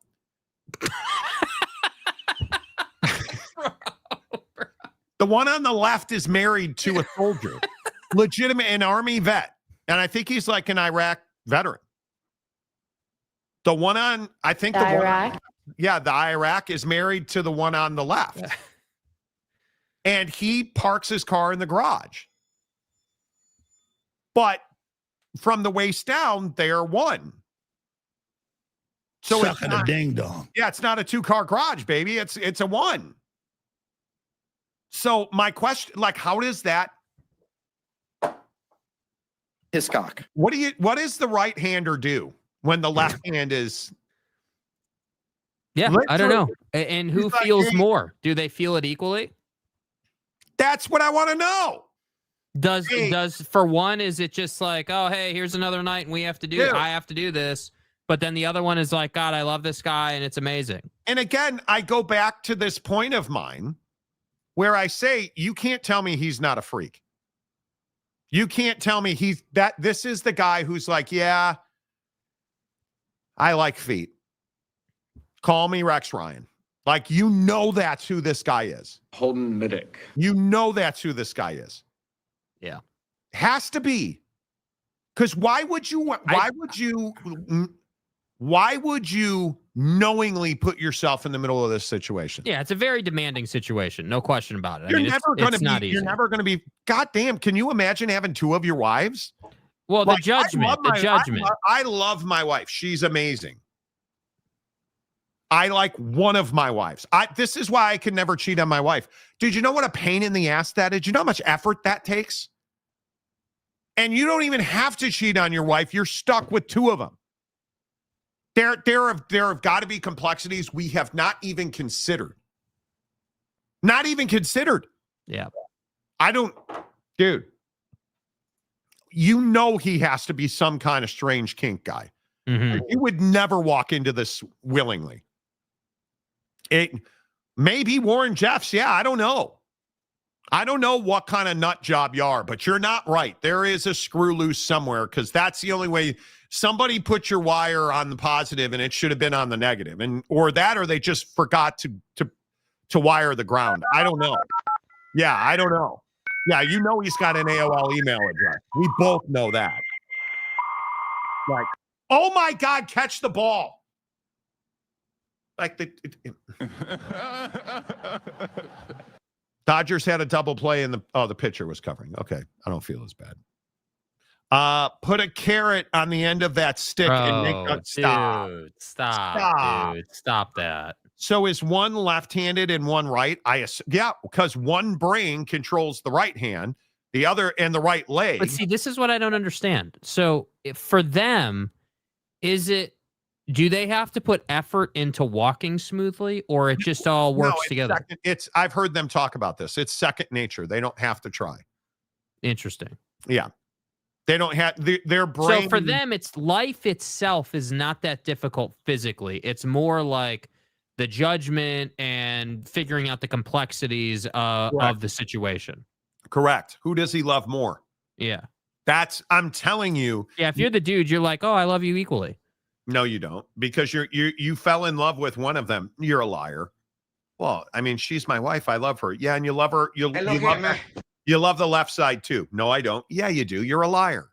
I fell in love with the right side. Yeah, and you're loving it that you're getting the left and the right, aren't you? No, I don't ever look to the lie left. detector test determined that was a lie. When I'm at Smashburger, I never look to the left. You are not the guy. Yeah, you do. You can't tell me. You can't tell me. Yeah, bro, it's rough. You can't tell me he doesn't. Yeah, I'm going to hell. Yeah, you are. Yeah, you are, dude. You're a West Virginia fan. What other? Yeah. Fight on, Natties. Catch the ball at first base. Speaking of throwing error, Nick Castellanos has a chance to shove it up his manager's keister. Is there any Philly? Let me tell you what now. Does Rob Thompson hate anybody else on this earth more than Castellanos? I really don't think he does. Please hit a home run. No, swung and a miss. Should have known. Yeah. I mean, yeah. Anyway. Well, listen. That's how we'll end the week. That's how we'll end the week. The Monty Show is always presented by the Advocates at theadvocates.com. I'm going to be off tomorrow. I am moving into my full-time condo, tower, palatial estate. Airball, Castellano, screw you, Rob Thompson, frick. And he's safe at second. 1-0 Phillies in the top of the seventh. Huge moment for Castellanos. The Advocates at theadvocates.com. Don't trust your insurance company, man. Let the Advocates tell you where you're at and what you need to do. They'll give you clear, risk-free advice. Get it 24/7, 365 at theadvocates.com. Until Monday. I love you, Lefty. Say goodbye, Jake. Goodbye, Jake.